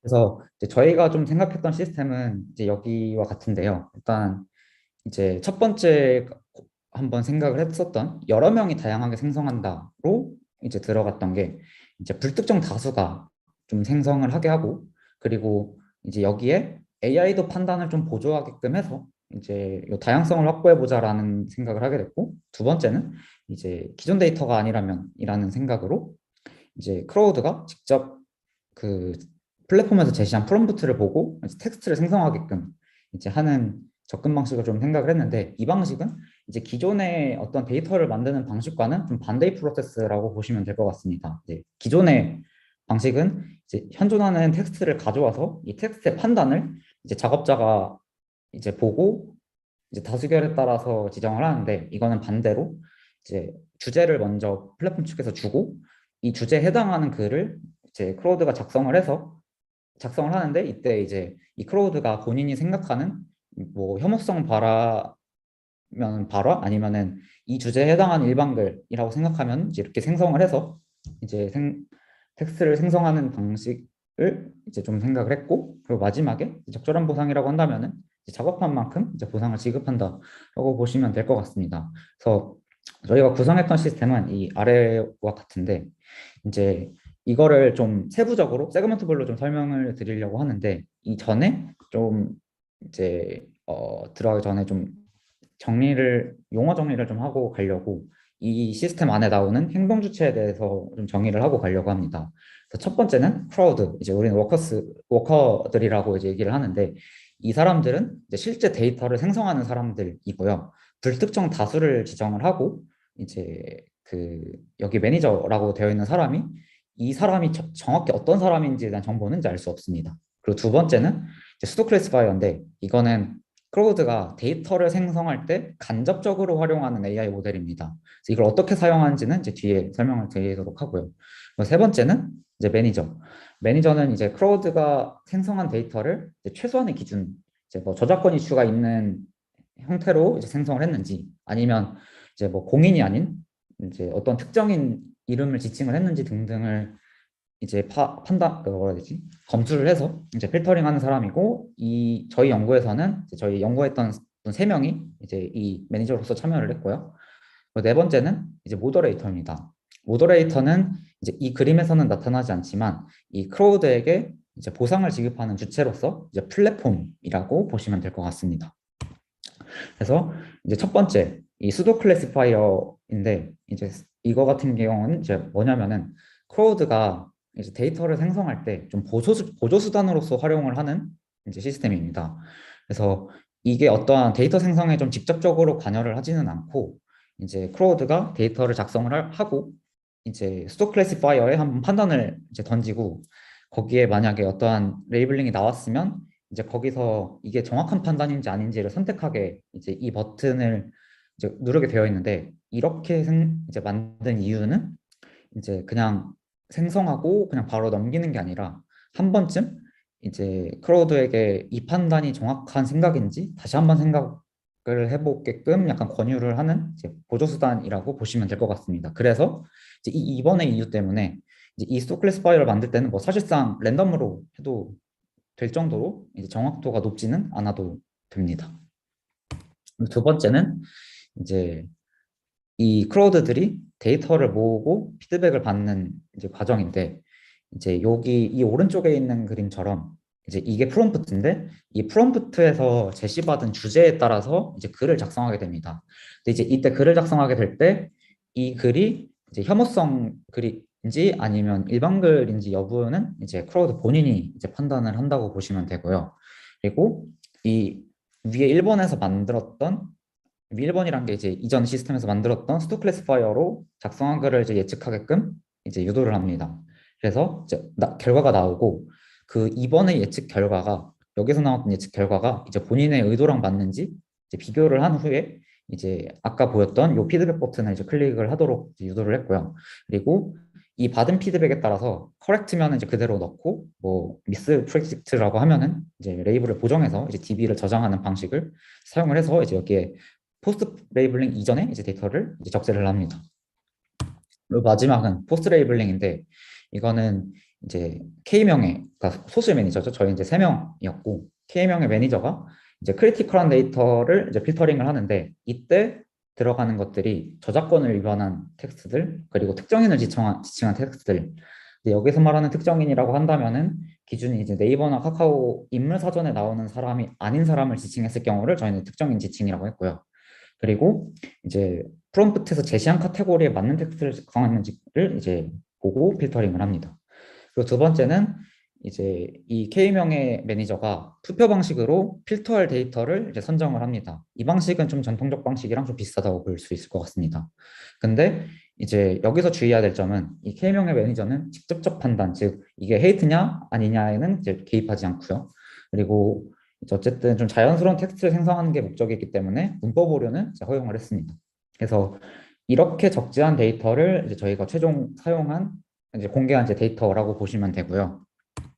그래서 이제 이 데이터에 대해서 좀 설명을 드리면은 이제 프롬프트는 좀 어떻게 구성을 했냐라고 하면은 사실 기준이 여기서 좀 제일 이제 고민이 많았었는데 이제 의외로 오프라인 커뮤니티에 있는 COC들을 좀 둘러봤는데 좀 공통된 부분들이 있어서 이제 이 부분을 좀 활용을 해서 이제 거의 공통적이었지만 그 중에 좀 가이드라인이 그래도 좀 상세하게 나와 있었던 이제 파이콘 코리아에 있는 COC를 참조를 해서 이제 프롬프트를 만들었고요.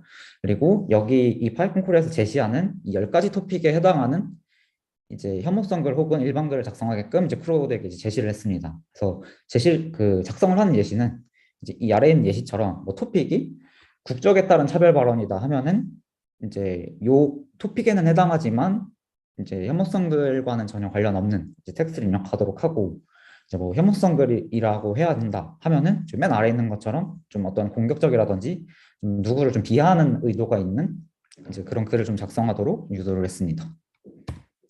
그리고 두 번째는 이제 개인정보나 사적인 고유명사는 사용을 금지하도록 했고요. 그리고 만약에 이게 컨텍스트상, 그러니까 문맥상 이제 어쩔 수 없이 입력을 해야 한다면은 가명화를 좀 하도록 이제 가이드라인을 제시를 했습니다. 그래서 여기에는 그림처럼 이제 누구누구 여기 이제 여기에 고유명사 있을 자리에 이제 어떤 다른 텍스트를 입력하도록 좀 유도를 했고요.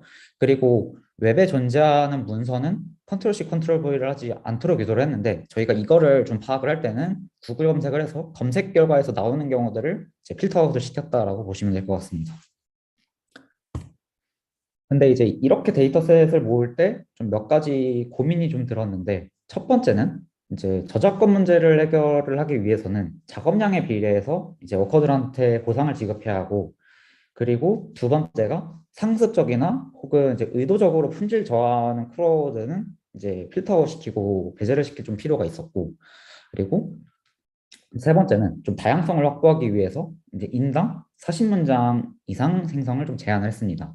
근데 여기서 1, 2번에서 좀 고민이 들었던 게 1, 2를 하기 위해서는 이제 좀 아이러니하게 개인 식별 정보가 좀 필요를 한데 이렇게 하게 되면 이제 IRB를 좀 위반할 소지가 있어서 좀 어떻게 할까 고민하다가 작업자 풀을 사용하기로 했습니다. 그래서 이 작업자 풀을 선정이 뭐냐면은 이제 요 아래에 있는 오른쪽에 있는 그림이 저희가 실제 어피치 데이터를 생성하기 위해서 진행했던 세션이고 이거를 진행하기 이전에 프리 세션에서 이제 적은 수의 데이터를 한번 생성해 보도록 이제 불특정 다수로 유저를 모은 다음에 이제 소수의 어떤 데이터가 이제 쌓이겠죠. 그럼 그 데이터들을 보고 이제 좀 의도적인 품질 저하를 일으키는 크로드를 이제 여기서 필터 시켜서 워커 셀렉션을 한 다음 메인 세션을 진행했는데 이 과정에서 이제 이 사전 세션을 할 때 유저를 모집을 할 때 이제 이 유저의 가명화를 시켜서 이 유저가 정확히 어떤 이름인지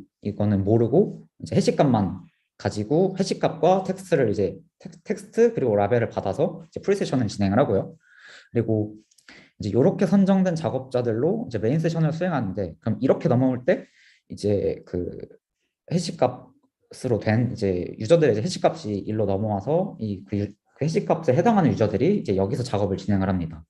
그래서 이제 이렇게 메인 세션을 진행을 하고 마지막으로 이제 여기 어피치 데이터를 적재하기 전에 그 유저의 해시값은 이제 익명화를 시킵니다. 근데 여기서 가명화랑 익명화의 정의가 조금 이제 혼동되실 수도 있을 것 같은데 가명화라고 한다면은 이제 그 유저가 어떤 사람인지는 정확히 모르지만 제 식별키나 어떤 복원할 수 있는 장치를 통해서 이 사람의 이름이나 연락처를 다시 알 수 있는 형태의 데이터로 만든 게 이제 가명하고, 익명화는 이제 재복원까지 불가능할 정도로 데이터를 어그러뜨리면은 이제 그때는 이제 익명화라고 얘기를 합니다. 이거는 이제 실제 뭐 GDPR이나 이런 데서 좀 공통적으로 얘기하는 부분이기도 하고요. 그래서 이제 이렇게 익명화를 진행을 했고, 이제 이렇게 선정된 워커들로 이제 메인 세션을 수행하고, 이제 플랫폼은 이제 요 가명화 과정에서 이제 제식별 키를 이제 플랫폼이 들고 있고, 이제 이외에 뭐 매니저나 다른 사람들은 요 제식별 키를 이제 모르는 상태로 이제 진행을 하는데, 이제 이 메인 세션을 진행할 때 이제 이 문장수를 기반으로 이제 모더레이터가 이제 각 그 크로우드 워커들에게 이제 보상을 지급을 합니다. 그리고 연구자는 이제 어피치의 데이터를 최종 적재할 때 이제 유저의 해시값을 이제 폐기를 하는 방식으로 이제 익명화를 진행을 했고요. 그래서 이렇게 모인 데이터셋의 좀 서머리를 좀 보여드리자면, 첫 번째는 이제 랭스 디스트리뷰션, 이제 어쨌든 데이터의 특성상 직접 생성해서 그런 건지는 모르겠는데 태스크의 특성상 이제 한 문장으로 끝나는 이제 단문 위주의 데이터라고 보시면 될 것 같고요. 그리고 두 번째는 토픽 디스트리뷰션인데, 이렇게 이제 생성을 했을 때 과연 이제 토픽이 얼마나 고르게 모였을까를 좀 보기 위해서 봤는데, 다행히 이제 10개의 토픽에 대해서 상대적으로 좀 고르게 분포했다라는 걸 좀 확인을 했습니다. 그리고 이제 이렇게 모은 데이터의 방식이 좀 기존의 방식에 비해서 좀 얼마나 나은지를 좀 실험을 통해서 좀 입증을 해보려고 시도를 해봤는데, 일단 첫 번째는 이제 PLM별로 성능이 어떻게 나온지를 이제 전통적인 그러니까 이제 한국어 헤이트 스피치 데이터셋 중에 제일 유명하기도 하고 거의 유일하다시피 한 게 이제 비비라서 이제 비비랑 저희 데이터를 가지고 이제 비교를 했습니다. 근데 이제 여기서 어피치는 학습 데이터는 아니기 때문에 이제 그러니까 학습 데이터셋은 이제 일단 비브로 진행을 했고요. 그래서 결론적으로 이제 테스트셋만 이제 비비랑 어피치를 놓고 이제 비교를 했습니다. 근데 이제 여기서 발견된 거는 두 데이터셋의 경향성이 좀 다르다는 것을 파악을 했는데, 이제 어떤 게 다르냐 하면은 이제 주목해야 될 부분이 캐시버트랑 코일렉트라인데, 이제 여기서 비 같은 경우는 캐시버트가 여기 비교 대상 중에서 가장 높은 스코어로 보였는데, 코일렉트라는 여기 중에서 이제 가장 낮은 축에 속하는 스코어였거든요. 근데 이제 반대로 이제 어피치로 오게 되면 캐시버트와 코일렉트가 거의 비슷한 수준으로 스코어가 비슷해집니다. 이게 왜 그러냐 하면은 저희가 파악하기로는 이제 프레트린 코퍼스에 사용한, 그러니까 PLM 학습에 사용한 데이터의 도메인이 이제 뒤에 다운스트림 태스크에 좀 영향을 미친다라고 좀 이제 가설을 세워봤고, 이제 이걸 왜 그러냐라고 한 번 더 질문을 해보자면, 비비랑 캐시버트에 사용한 코퍼스의 도메인이 네이버 댓글을 위주로 학습을 했기 때문에 이 도메인이 일치해서 좀 스코어에 펌핑이 있지 않았나라는 좀 의심을 했는데, 이거는 뒤에 어널리시스에서 좀 디테일한 실험을 이제 추가로 진행을 했습니다. 그리고 이제 토픽별 스코어도 한번 파악을 했는데, 이제 프롬프트에서 이제 주제를 같이 수집을 했기 때문에 이 개별 주제별로 스코어가 어떻게 나오는지도 궁금해서 아주 한번 이제 측정을 해봤습니다. 그래서 이제 토픽별 코퍼스의 개수는 비슷하고, 이제 웹에서 구하기 힘든 주제의 이제 코퍼스도 구축을 했기 때문에 이제 스코어를 봤는데, 저희가 처음에 기대한 이제 실험 스코어는 어쨌든 비비 좀 젠더 이슈에 대한 텍스트들이 많았어서 이제 요거에 대한 스코어는 어쨌든 트레인 데이터로 썼기 때문에 이제 젠더에 대한 스코어는 높을 거라고 예상을 했는데, 반대로 이제 이 10가지 토픽 중에 젠더와 관련된 이슈가 가장 낮은 편에 이제 속한다는 것을 좀 확인을 했습니다. 그래서 이거를 왜 그럴까를 좀 고민을 해봤는데, 이제 텍스트 스타일이 좀 빕과는 다르지 않은가 좀 의심을 해서 이거는 이제 뒤에 아널리시스에서 이제 한 번 더 실험을 이제 진행을 했습니다.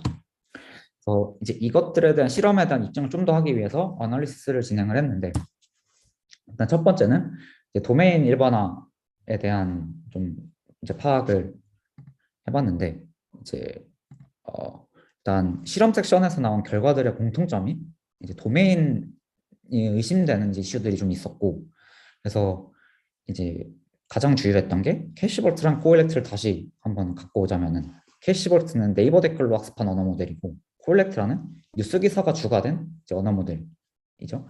그리고 빕은 네이버 댓글을 크롤링해서 이제 레이블링한 데이터셋인데, 그렇다면 이제 K시볼트가 빕에서는 좀 더 유리한 환경이 되지 않을까라는 가설을 세워서 이제 진행을 이제 해봤을 때 이제 좀 정량적 분석이랑 정성적 분석을 좀 해봤습니다. 일단은 첫 번째는 정량적 분석을 해봤는데 이게 이제 프리트레이닝 코퍼스 원래 그 콜렉트라로 하려고 했는데 이제 아무래도 프리트레이닝 코퍼스를 좀 저희가 확보할 수 있는 것들로 실험을 할 수 있었어서 이제 저희가 프리트레이닝 코퍼스를 확보할 수 있는 이제 캐시볼트랑 숭실볼트를 가지고 이제 진행을 했습니다. 근데 여기서 하나 좀 얘기를 드리고 싶은 게 이 어피치랑 숭실볼트는 이제 연구 관련성이 아예 없다라고 보시면 되고 그냥 실험의 비교군 중에 하나를 썼다라고 좀 이제 생각을 해주시면 감사할 것 같습니다. 그래서 캐시볼트랑은 이제 도메인 설명을 드렸고 그러면 숭실볼트는 이제 뭐냐라고 하면은 캐시볼트에 더 얹어서 대학 커뮤니티에 관련된 코퍼스들을 학습을 시켰거든요. 그래서 이제 캐시볼트보다는 좀 더 다양한 도메인으로 좀 학습을 한 프리트레이닝 코퍼스인데 그럼 이제 이 두 코퍼스를 가지고 이제 어떻게 비교를 할까 했을 때 이 두 가지 각 PLM에서 학습한 데이터와 그리고 평가셋에 있는 데이터 그리고 어피치 있는 평가셋에 있는 데이터 요걸 가지고 그 TF-ID 시밀러리티를 계산을 했는데 이제 결론적으로는 빕에서 두 모델의 유사도 차이가 더 극명하게 났습니다. 이제 이 말은 결국은 이제 저희가 쓴 어피치가 이제 빕에 비해서는 이제 좀 PLM의 코퍼스가 좀 덜 민감하다라고 좀 결론을 내렸고 이제 이게 왜 그러냐면은 이게 시뮬러리티가 차이가 거의 없을수록 시뮬러리티 차이가 거의 없다면은 이제 그 PLM 코퍼스가 어떤 게 오건 뭐 거의 비슷한 시뮬러리티다라고 이제 저희가 파악을 해서 지금 정량적 분석을 했고 그리고 좀 정성적 분석을 했었는데 이거는 좀 저희가 어떠한 레이블을 모아놨으면은 정량적 분석이 될 수도 있었지만 좀 이제 저희가 좀 눈으로 보고 좀 분류를 해서 이 분류 성능에 따라서 좀 어떤지를 좀 보려고 좀 정성적 분석도 해봤습니다. 근데 여기서 좀 주의를 하셔야 될 거는 저희가 좀 모은 코퍼스가 좀 혐오성 데이터가 들어있어서 좀 이제 들으신 분들이 좀 기분이 나쁘거나 혹은 좀 심리적으로 좀 충격을 줄 수 있는 텍스트가 좀 포함되어 있다는 점 좀 주의를 먼저 안내를 드리고요. 그래서 혹시 조금 걱정되시는 분들은 잠시 이제 화면을 이제 꺼주셔도 좀 괜찮을 것 같습니다. 그래서 이제 이후에 계속 진행을 해보겠습니다.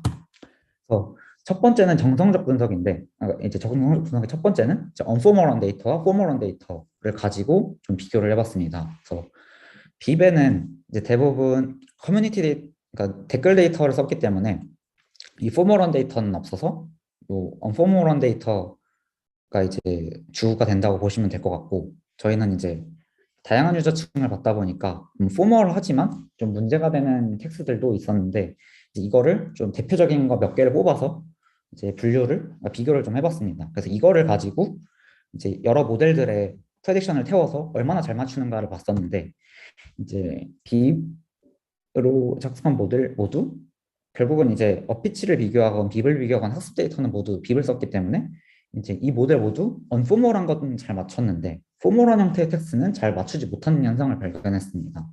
그래서 저희가 주장하는 거는 이제 테스트셋으로 트레인셋은 아니지만 테스트셋으로서는 좀 더 다양한 도메인 텍스트를 커버한다라고 좀 주장을 여기서 이제 강하게 실었고 그래서 결론적으로는 어피치는 이제 빕이랑은 달리 웹에서 이미 작성되었던 글을 이제 사용하지는 않았다라고 이제 이해를 해주시면 될 것 같고 그래서 이제 위에 비교군으로 사용했던 어떤 PLM들도 이 코퍼스는 사용하지 않았습니다. 그래서 이제 이 어피치 테스트셋 한정으로는 PLM의 성능을 언급할 때 항상 나오는 암기에 대한 문제로부터는 좀 자유롭지 않나라고 좀 주장을 해보고요. 그리고 이제 데이터 생성 시에 참여한 이제 프롬프트랑 이제 다양한 데모그래픽의 유저의 다양성이 이제 텍스트의 스타일의 다양성을 좀 확보한다라고 먼저 주장을 실어봤고 그리고 어쨌든 저희가 소유권이나 프라이버시 이슈를 좀 되게 중요하게 봤기 때문에 이제 보상을 좀 적절하게 지급을 해서 이제 소유권이나 프라이버시 이슈도 좀 자유롭다라고 얘기를 할 수 있고 그리고 판단을 크로드에게 위임을 했기 때문에 저희 연구자들이 어떠한 소수의 의견으로 형성된 코퍼스가 아님을 좀 밝혀드립니다. 근데 여기서 중요한 거는 이 테스트셋도 어떤 방법을 하나 제시했을 뿐이지 정답은 아닌 점 참고해 주시면 감사할 것 같습니다. 그래서 이제 추가로 좀 몇 가지 어펜딕스를 좀 설명을 드리려고 하는데, 첫 번째는 이제 저희가 생성을 할 때는 딥내추럴 AI의 플랫폼을 사용을 했고요. 그리고 제작 비용은 모두 저희 연구자들이 이제 개인 비용으로 부담을 해서 이제 저희 회사의 코퍼스와는 데이터와는 전혀 무관한다는 점 이제 말씀드리고요. 그리고 이 연구를 시작할 때 이제 IRB 심의를 신청을 했는데 이제 심의 면제 허가를 받아서 이 점 참고로 하나 더 공유드립니다. 참고로 이제 이런 분류로 좀 학회에 내거나 이럴 때는 IRB를 좀 요구하는 경우들이 많아서 미리 좀 받고 나서 좀 연구를 진행하시는 걸 추천을 드립니다. 연구 기간은 데이터셋 제작은 3개월, 1차 연구는 이제 1월부터 그러니까 작년 1월부터 5월까지 하고 2차 연구로 좀 논문의 추가 실험들이나 이런 것들을 좀 진행을 해서 이제 이 논문을 완성했다라고 보시면 될 것 같습니다. 그래서 제 발표는 대충 여기까지 마무리된 것 같고, 혹시 질문 있으신가요? 네, 발표 감사합니다. 지금 유튜브에는 질문이 아직 안 올라왔고요. 혹시 네, 질문 있으신가요? 여기 계신 분들 중에서?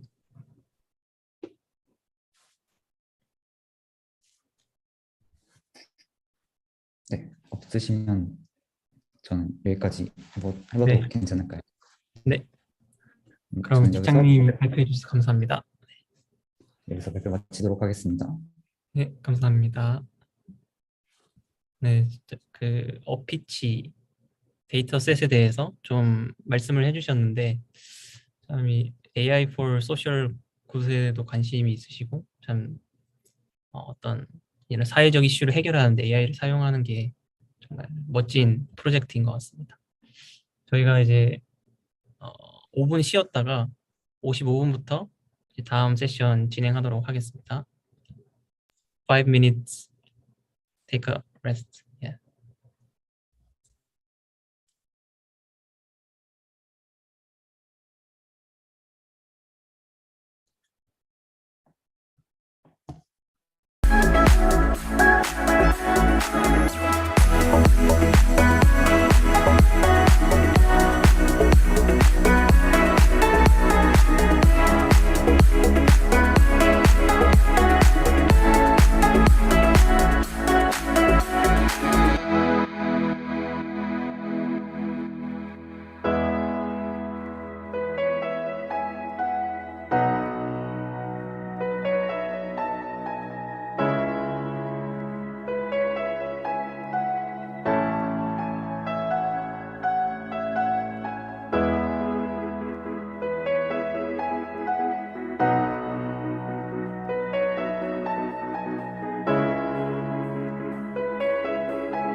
예, 쉬는 시간 5분 지나서 이제 다음 발표를 들어볼 건데요.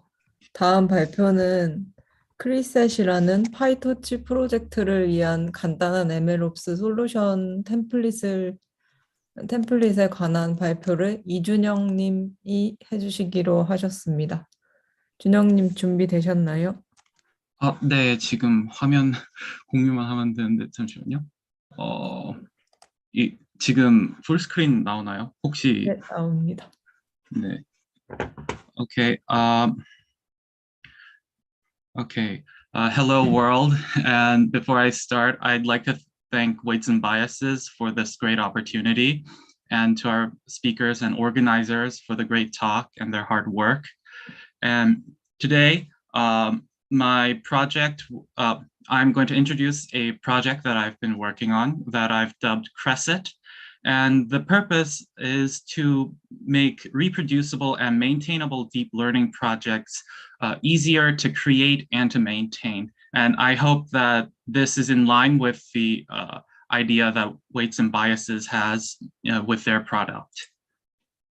So a brief introduction about myself. My name's Junhyung Lee. You can call me John Young Lee if that's my anglicized name. I chose it because it was an anagram of my Korean name. And many of you might have heard me during the weekly archive talk where I work as a moderator. And okay, so before introducing Crescit, I wanted to talk about some issues that I think many of you, especially in corporate settings, are very familiar with. And that is the it works my machine issue. And I think that even more than for ordinary deployments and developments in software engineering, that this issue is really serious for deep learning and machine learning in general. And so I think many of you here were probably surprised to at how hard CUDA is to configure. When I first went into graduate school, it took me over a day to just get my configuration on my computer to get working. And that was before I could install TensorFlow. And likewise, many people here, whenever you get a new machine, I think many of you will have a very hard time installing CUDA, and getting the drivers correctly, getting all the packages and dependencies. And then after like many, many long hours later, you can finally get started with your project. And even when you do that, you have to keep doing that for every new machine that you come to. And for every new project, you have to tweak your configurations and settings and dependencies. And even if you do all this hard work, your projects become unreproducible after a few months because the dependency libraries get updated, some things reach end of life and they have to be deprecated. You originally built your library on Python 3.6, but now some other library that you have to use uses Python 3.8, and you have to update, but now you have to go through all the documentation to find how to build this. And for me, it was very frustrating, even as a researcher. And especially now that I work in a corporate setting, I found it very difficult because there was just too much engineering load and too much technical depth that was being caused by all my projects. And I really wanted some sort of solution that could take care of this kind of thing for me. So I decided to write the fruits of my frustration into a little project that I dubbed Crescit. And why did I call it Crescit? Well, the word Crescit is an old word meaning a vessel or cup that is used for bearing a torch. And I thought that so the name means that that it's a layer of abstraction or a cup that's designed to hold any project inside, no matter what's underneath. Now, so so this is the repository, and I've shared the project URL with everyone. So I hope that you're watching because I think it's a little easier to understand the presentation if you're also looking at the source code at the same time. And so to introduce Cresset, what is Cresset? The Cresset is a template repository. So it's not a single project but sort of a starting point for your projects, a baseline to reduce a lot of your boilerplate code and to get and to handle a lot of the engineering details about CUDA, MKL, CUDNN, and that kind of thing for you. And it's a system for easily reproducible and easily maintainable projects. So even, for example, if you want to update only your Python version and you want to build everything that you compiled previously, for example, PyTorch, and then maybe OpenCV with CUDA, all you have to do is just change the Python flag and everything will just build from the beginning. So it's a slightly miniature CI system, but specialized to machine learning and especially deep learning. So I think this is a difference between people in academia and in industry. But in academia, most people still just use local environments. But in industry, using Docker, this is simply not good enough. And Docker containers are the standard solution. For those of you who are not familiar with what Docker is, I will get into it soon. However, the way that most people in research or research engineering use Docker often makes it even harder to get things off the ground. People often use lots of shell scripts and they just commit their Docker containers into new images until there is just no difference between using a local environment and using a container. And this was something that I wish to solve using the Cresset template. So reproducibility was a really big key here. And so although there are a lot of other utilities, there are only about 4 important components. And these are the requirements file, the Docker file, the Docker compose file, and the .env file. And most of these already have very reasonable defaults. So the Docker file is designed to get whatever version of NVIDIA CUDA you want. The compose file is already set up to start a interactive shell for your environments. And the requirements files you will have to customize for your use case now. So that was a very, very brief introduction. And I know that what I'm talking about will not be very easy to understand at one try. So for those of you who are not, so I'll try to explain bit by bit what I'm trying to do. So what is Docker? Docker is similar to a virtual machine, but not quite the same. So Docker has this idea of containers, and you can package this all kinds of software inside a Docker container and just deploy it regardless of the operating system underneath. However, but the problem is that when you use NVIDIA GPUs or any other kind of GPU system, the dependency management simply can't be isolated from the hardware. And when you have updated hardware, for CPUs, the compatibility is rather good actually, but for GPUs and other pieces of specialized hardware, the compatibility is really, NVIDIA tries its best, but the compatibility can go out of date really, really quickly. So, but using Docker containers for environment management can create very useful, a baseline for getting reproducible results and environments for your project. whether you're doing research or whether you're trying to deploy a research project into engineering mode. So a bit less familiar might be Docker Compose, even for people in industry. And what is Docker Compose? I just mentioned that most Docker users actually use lots of shell scripts to build their Docker image and then create and then run their containers for with certain configurations, like which ports to use, which volumes to use.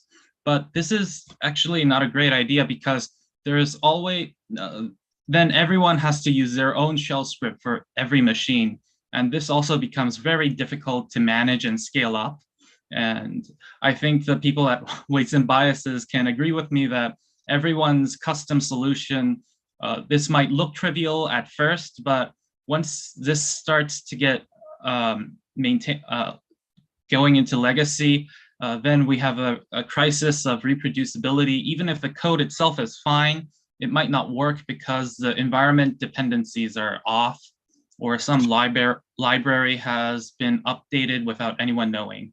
And using Docker Compose, you can explicitly fix this and make it a lot easier to read and see what's going on, and improve consistency. And now this might sound very difficult, but Docker Compose is just a YAML file with slightly unique syntax. And this is an example for an entire service based on NVIDIA, on an official NVIDIA image. And as you can see, it's not very long, especially when compared to Kubernetes or any other system. But using this, you can just create an entire environment, and you can just download an entire operating system. For example, Ubuntu 20.04 with the latest CUDA drivers, with the latest CUDA installed, and create an interactive environment. And although Kubernetes is currently the market leader for MLOps, and the next session is actually concerned with using Kubeflow and other tools for deployment, I think that Compose could be a reasonable solution for small to medium-sized projects that has been neglected, I think, unfortunately, but which I hope that more people might be interested in using later on. So why should I use Crescent? This is actually the most #1 question that I get. I already have a workflow. Why should I use your workflow when I have to do extra work to get used to it? I hope that I can persuade many of you that this is that you can create easy and reproducible environment configurations that can be easily shared across teams and between teammates. And using the Docker Compose syntax, you can cycle faster from research to deployment, which is also a neglected barrier to machine learning research that can actually be very helpful, especially for corporate users. And obviously source builds. Now, and who might benefit most from using Crescent? So I think that the general idea of using a simple configuration file, whether it be YAML or some other form, to maintain all of your dependencies and continuously check them is already well established. And I think especially in the continuous integration and the continuous deployment trends. And I think that Crescent is just part of that trend that is somewhat more specialized for machine learning, and especially for the small scale users who do not have the benefit of 2048 GPUs just lying around somewhere and expert engineers who can handle all of their issues. But the ordinary grad student or the startup employee who might want to use a single or maybe a few servers with maybe dozens, up to maybe a dozen GPUs. Also, people who are core PyTorch contributors or other CUDA contributors might find this very useful because since the entire build process is automated and, at least in my opinion, well debugged, they can just keep modifying their code without having to worry about whether their compilation process is buggy or whether their builds are unreproducible. And like I mentioned, people like me who find Kubernetes to be simply too difficult or too much work for their individual projects, I think that Crescent can be a reasonable solution to their problems. And finally, about 2 days ago, NVIDIA recently announced that the H100 GPU with the Hopper architecture, and currently the official PyTorch binaries, I think, will not work on these GPUs. And you will have to build these from source. And if you're an early adopter who just can't wait for the official binaries to come out, I think that you'll find my project to be somewhat useful, instead of having to learn how to build PyTorch from source all on your own. Okay, and and I mentioned this during the tutorial, and this is somewhat embarrassing on my part, but many of you listening to the talk may have already known about my project. I've worked very hard to advertise it, but originally it was designed to be a PyTorch source build template that would hopefully improve runtime speeds. And I am not lying. When I first tried it out, I really did find a 4 times increase in the runtime compute speed. But when I tried to reproduce it, I found maybe about 70 to maybe double time difference. And most of that could be simply narrowed down to versioning issues. And yeah, I think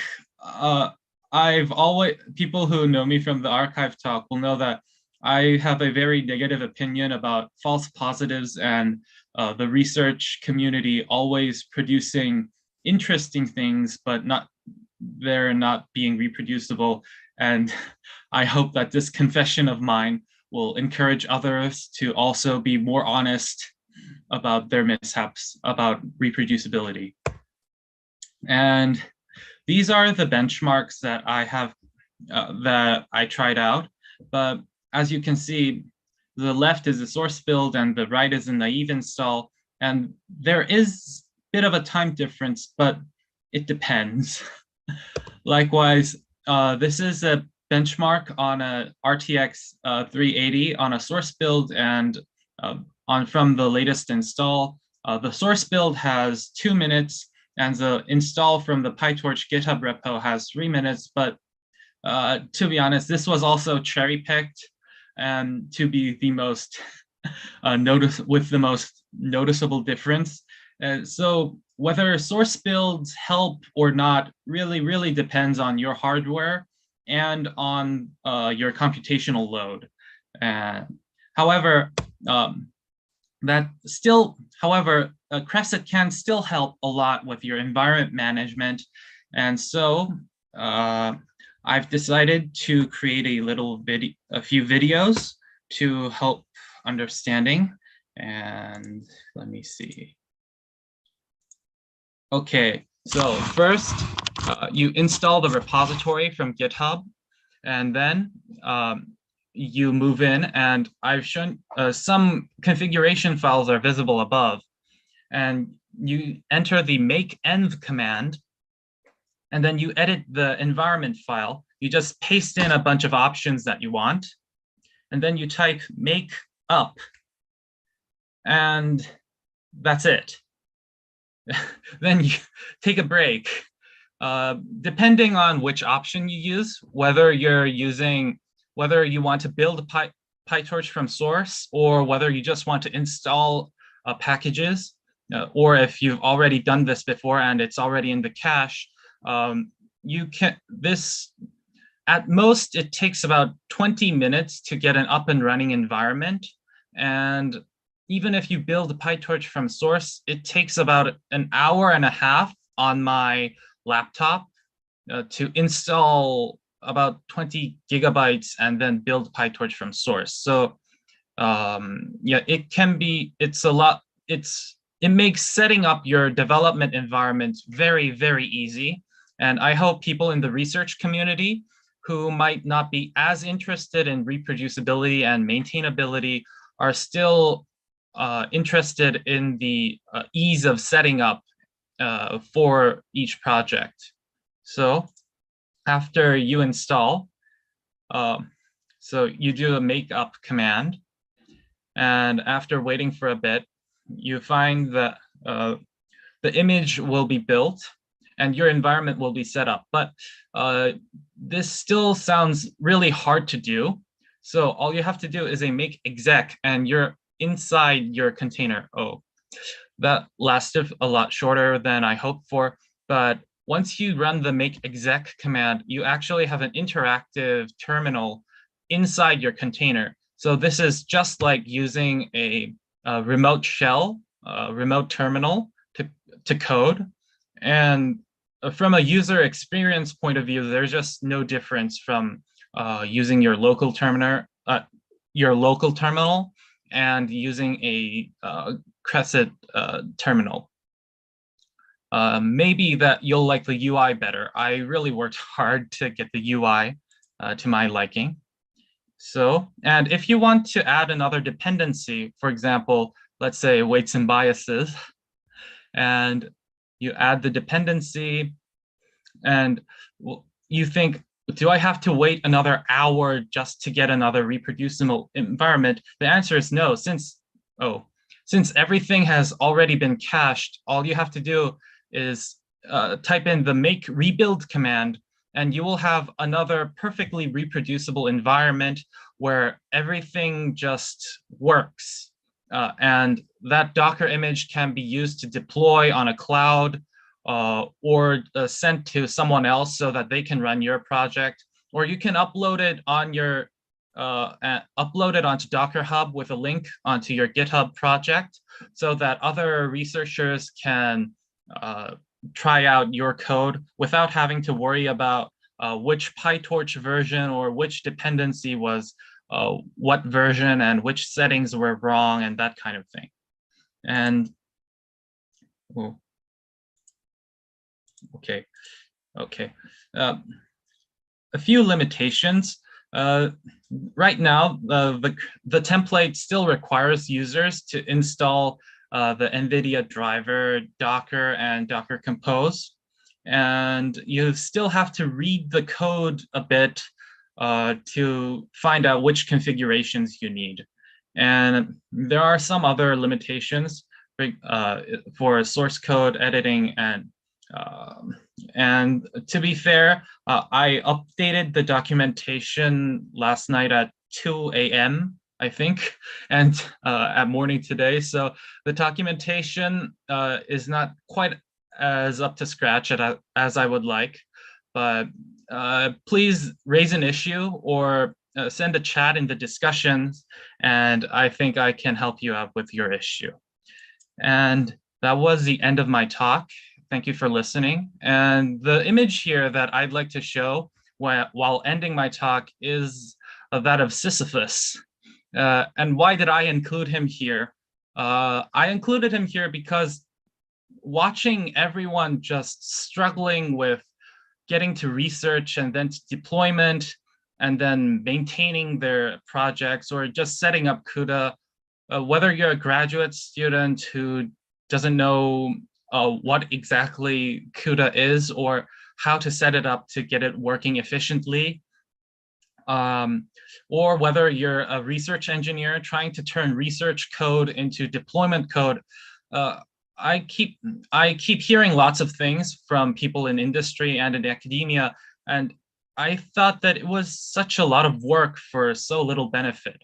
And I hope that my project can lift that rock off everyone's shoulders so that they can get back to research, doing great research or making great products. And I hope that, this will really help everyone out. Thank you for listening.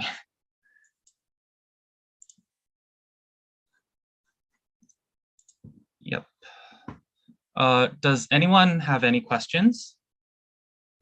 I think I finished a bit early.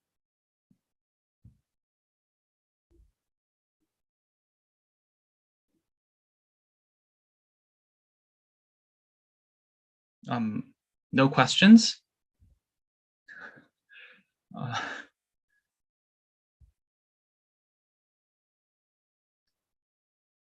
I just have more of a comment. I really like that.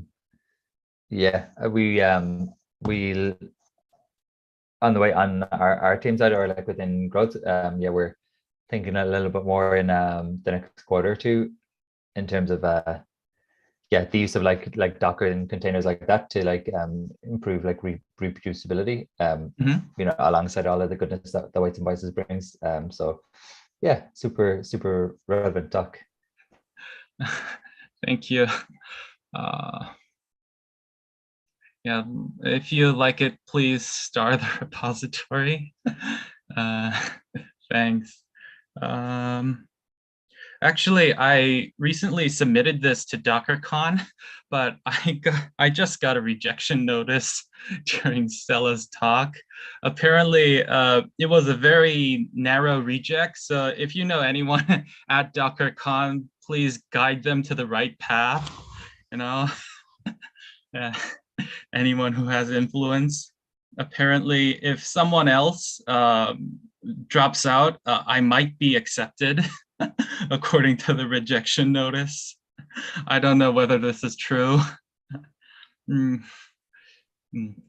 Hopefully you can make it. I actually do a question. So I'm sorry if you mentioned this and I didn't catch it.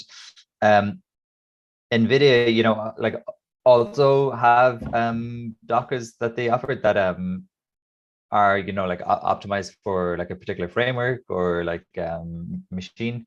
Can this interact with that, or like can you get the benefit of both worlds? Actually, if you look at the repository, I have a compose service for the official NVIDIA NGC image, and one of the key points that I couldn't get into during the presentation was that this was generally applicable to the idea behind it is generally applicable to any project, not just this one. So this is a very project independent idea, but someone had to get a specific example up and running to persuade people to use it.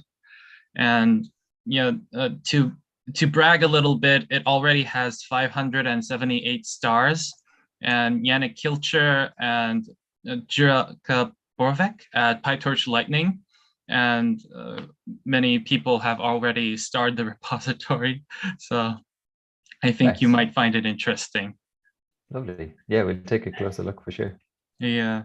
And if anyone is interested in translations or suggestions or contributions, please feel free to make an issue or comment on the discussions. Or if you just want to take it and use it inside your company, feel free to do so. Like, there are already people in Korea who lots of startups who are already using this project internally. One limitation on my fault. One thing that I did not do very well was documentation. Like I said, I revamped the documentation yesterday and today morning. So the documentation quality, even yesterday, was not quite as good, not very good, frankly. And a lot of it was out of date, but I've officially created a version 0.2 release. So I think it might be a lot easier to use. Yep. Just try it out. And if something goes wrong, please feel free to comment. Thank you. 네, 혹시 준영님께 질문을 더 하고 싶으신 분들은 유튜브에 올려주시면 댓글에 올리시면 준영님이 대답을 해주실 수 있죠.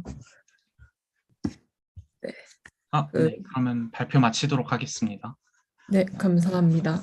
네. 프로젝트를 시작할 때 이제 모델링 말고도 쿠다나 컨피규레이션이나 디펜던시를 정말 많이 생각을 해야 하고 신경도 써야 되는데 모델링에만 집중할 수 있을 기회를 주는 그런 좋은 템플릿을 소개시켜 주신 것 같습니다.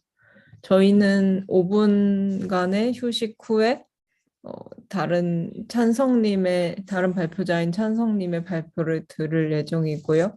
30분까지 휴식 시간을 가지시면 될 것 같습니다.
네, 쉬는 시간이 끝났는데요. 다음은 마지막 발표인 Continuously Adaptive ML 시스템인 GCP with TFX인 MLOps와 관련된 내용을 ML GD이신 박찬성 님이 발표를 해주실 예정입니다.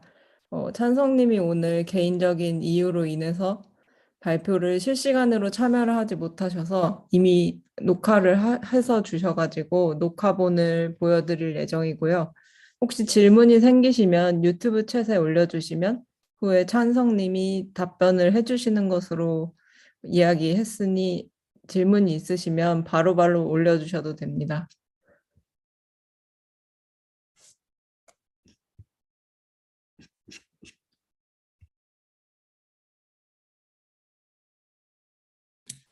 I'm prepared to show the video, so please wait a little bit.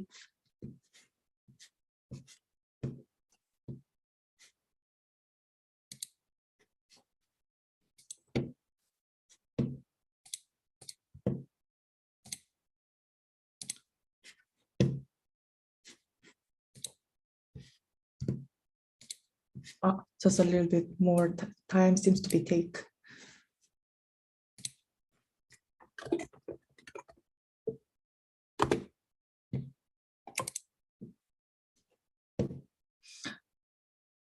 Oops.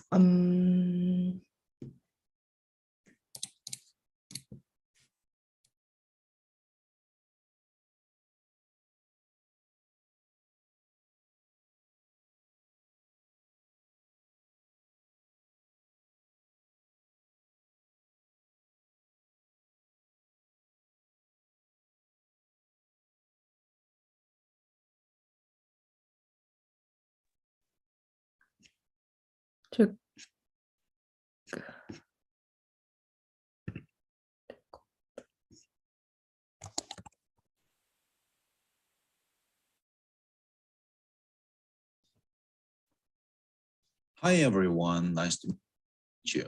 My name is Chansung Park from South Korea, and I'm a Google developers expert for machine learning.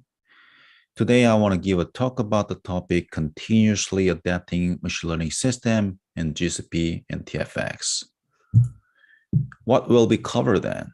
First of all, let's define what is machine learning operation and why we need CI/CD pipeline for machine learning.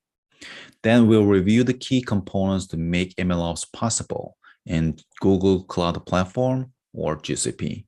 Particularly, we'll see machine learning pipeline is not the only one to realize MLOps. There are many more to consider. Also, we'll see some of the underlying details, how machine learning pipeline works as well. By introducing the key components in the cloud, you might wonder how and where to get started. In the third section of this session, I'll briefly go over some of the recommendations, how you can get started with the MLOps in GCP. In the final section, I'll close this session by giving 5 specific simple and somewhat complicated examples. In the first and the second examples, we'll see how to leverage AutoML capabilities to realize MLOps. In these specific examples, I have built a simple yet interesting example MLOps system that could adapt to the changes of my daughter's face as she grows up. In the third example, we'll see a very common MLOps scenario, which is known as layered predictions. In the fourth example, we'll move on to a more complex example about how you can build MLOps system evolving as the underlying code base changes. You will see some of the FX usages here as well. In the final example, we'll take a look at how to build MLOps system evolving as the data changes. Let's dive in why CI/CD for machine learning. There are lots of many different situations that you need this, but let me tell you this with some simple examples. We often claim that we got a state-of-the-art image classification or natural language processing models. However, there's no universally best model. The best model you get is an optimal model from a snapshot of a certain period of time. So when the timeline moves, the snapshot is not the optimal snapshot anymore. As you see from this slide, you can clearly see the fashion trend has been changed over time, and we know it. So even if you get the best model to recognize clothes in 2010 to 2019 period, it's highly possible that it won't be the best model in the near future. We can see similar phenomenon from the languages that we use in our daily life. Our children don't know the language from our teenage, and we don't know their languages too. And as you might notice from time to time, you often see some new slang expressions from SNSs. If you don't know, and if your model was trained in your age, your model doesn't know them either. This kind of situation is often cited as data drift or concept drift. Machine learning model is like a black box, and you don't know when the performance degradation occurs. Like, we can't insert if and else statement for exception handling inside of the model.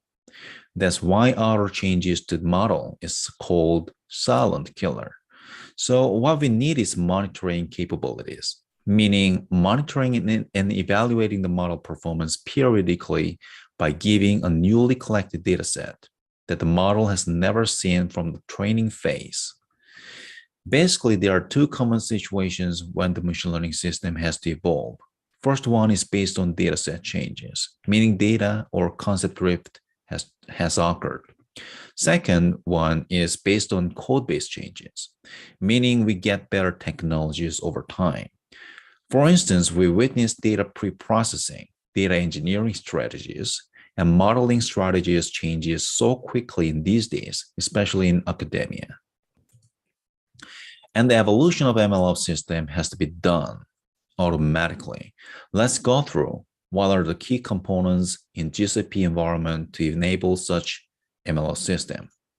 First of all, we need to define a machine learning pipeline, and there are two main ways to write it in Vertex AI platform. You can think of Kubeflow pipeline as a naive approach, while TFX is a high-level wrapper of the Kubeflow pipeline. Since it wraps up the underlying complexities, it also comes with many standard components. We can build powerful custom components easily. But how does it really work?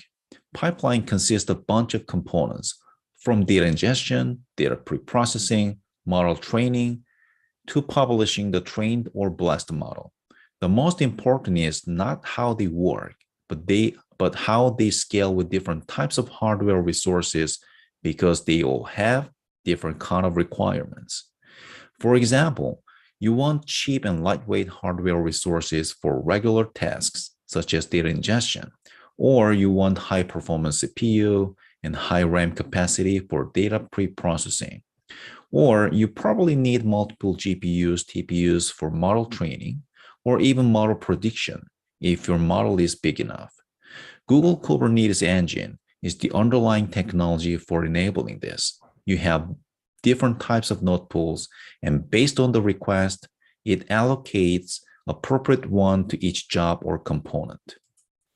The problem with the GKE is it doesn't know how to process jobs with dependencies in between.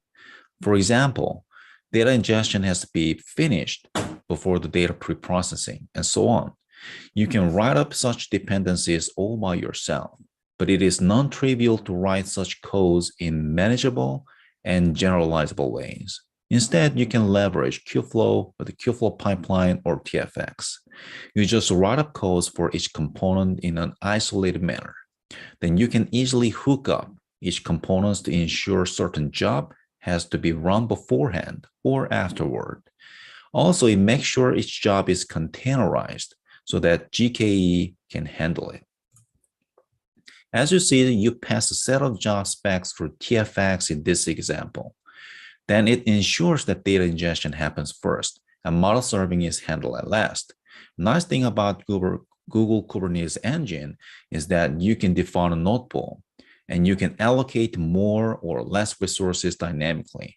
That means it runs in a scalable manner, and it lets the runs from different pipelines or runs from the same pipeline launch parallel. For instance, you might want to run a number of experiments in parallel, or colleagues from your organization can run their own experiments in parallel. But that's not the end. You can delegate certain jobs to dedicated GCP services. For instance, data transform, pre-processing can be done with multiple nodes by collaborating together. Also, model training can be done in a similar way. Since GKE nodes doesn't know how to collaborate with, you need dedicated set of servers with special settings. Of course, Kubeflow knows how to do this, but GCP comes with more optimal services for this purpose. Luckily, GCP provides such dedicated services. Dataflow for data handling, Vertex AI training for model training, Vertex AI tuner for hyperparameter search, and Vertex AI prediction for model serving. Also, you can disaggregate the data sources with fully managed services like Google Cloud Storage or BigQuery. TFX lets you ingest data from those services directly into the pipeline. Okay, you have a full E2E end-to-end machine learning pipeline, but how do you run it based on the two triggering events that we talked about? Cloud Function has a built-in feature to run Python codes by detecting events of certain data sources has been changed. GitHub Action and Cloud Build can run unit tests and integrate new code bases into the currently deployed one.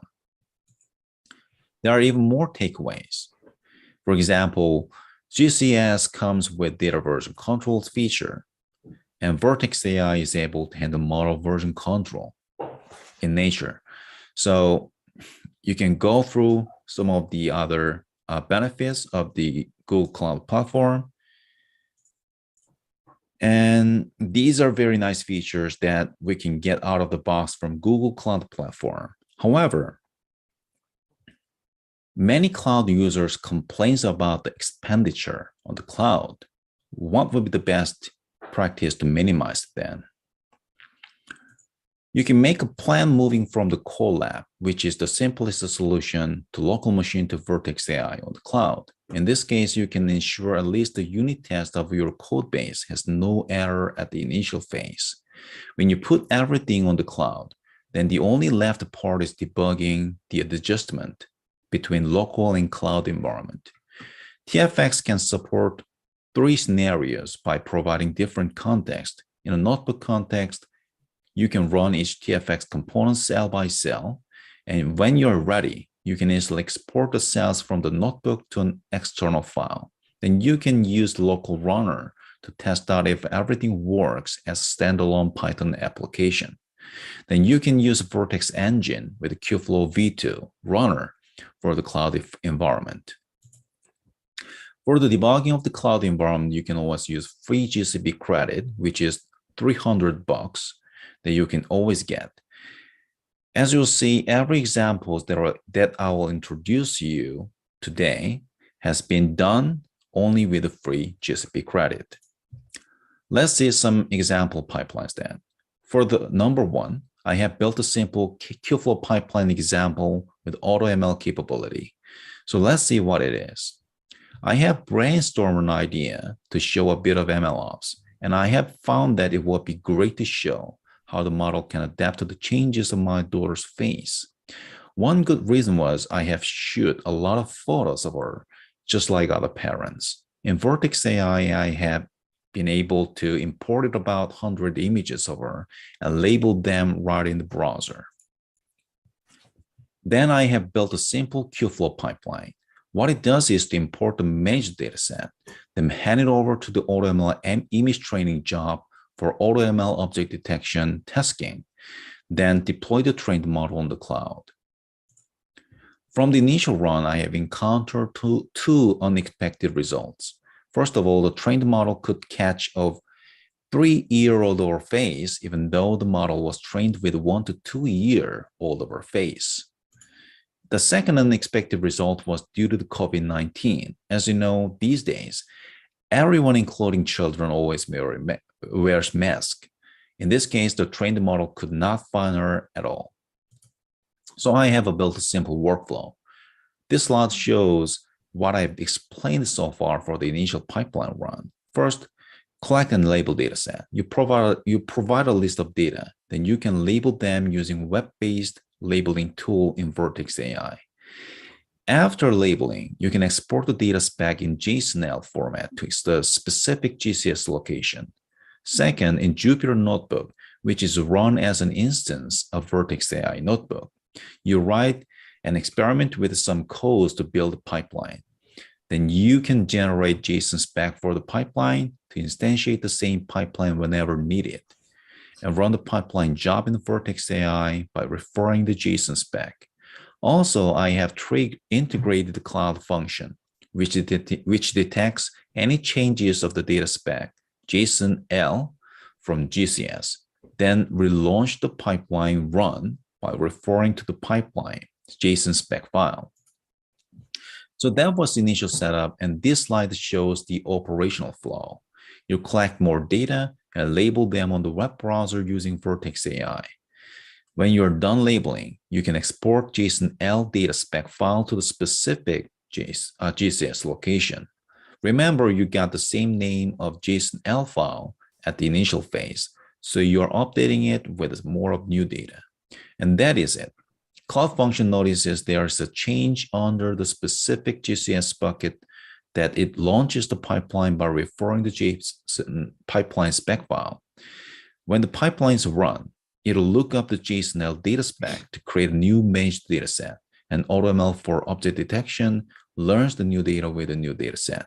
A newly trained model will be deployed. This is a very simple yet powerful example because it leverages the power of AutoML. There are a couple of nice things about AutoML. The internal AutoML algorithms are maintained by Google. That means you're always ensured to use the best AutoML algorithm. You don't even notice or have to use different APIs. Everything can stay, as is, but you will get the best trained model based on your budget. This slide shows the minimum amount of code which has to be written for Cloud Function. The Cloud Function works based on a very simple code indeed. As mentioned, it detects any changes happening in the specific GCS bucket, that it filters out a file whose extension is JSON-L, then it launches the pipeline by run by calling create run from job spec method of AI platform client library, which is essentially a wrapper SDK for gRPC protocol buffer specs for Vertex AI. Vertex AI also comes with built-in monitoring features. As you can see from this slide, you can monitor how many predictions are done per second, prediction error percentage caused by failures, how many requests were there per second, and prediction latency. So with this, I have added more of a face, but with masquerading once at this time, and exported the JSON-L data spec. Then Cloud Function took care of the rest. And as a result, the newly trained model could detect not only every single overface, but also masquerading ones. Nice, right? That was an interesting example, and it was too simple to be realistic too. So I have expanded the first example further. Let's see what changes I have made based on the first one. The second example shows how to overcome some shortcomings from the first example. First of all, people sometimes want to add dataset labeled without Vertex AI dataset labeling toolbox. For instance, you may want to label with AI or with other open source labeling projects. Also, you can manage the dataset all by yourself, which means you can organize GCS bucket tree in a more meaningful way. Second, the first example created new Vertex AI dataset every time. It would be great to add more data into the existing Vertex AI dataset instance because it is more modular and cost-effective. Third, the first example trained AutoML model from scratch all the time. However, it would be nice to train a new model based on a previously trained one. In this way, we can likely get a much better model than the one from scratch. And maybe it is more cost-effective as well.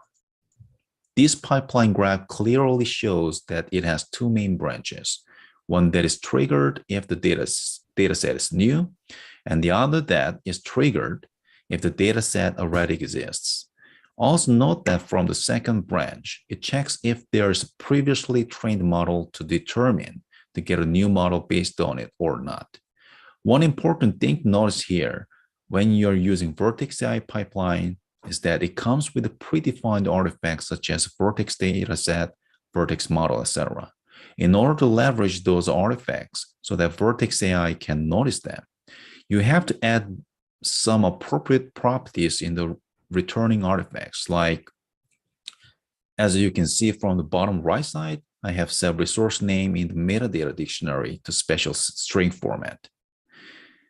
And on the left side of the slide, you can get the idea how the flow is controlled by conditions. Basically, all you need to do is put condition statement in the kfb.dsl package.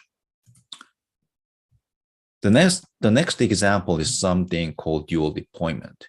The idea of this project is borrowed from a popular machine learning book, Machine Learning Design Patterns.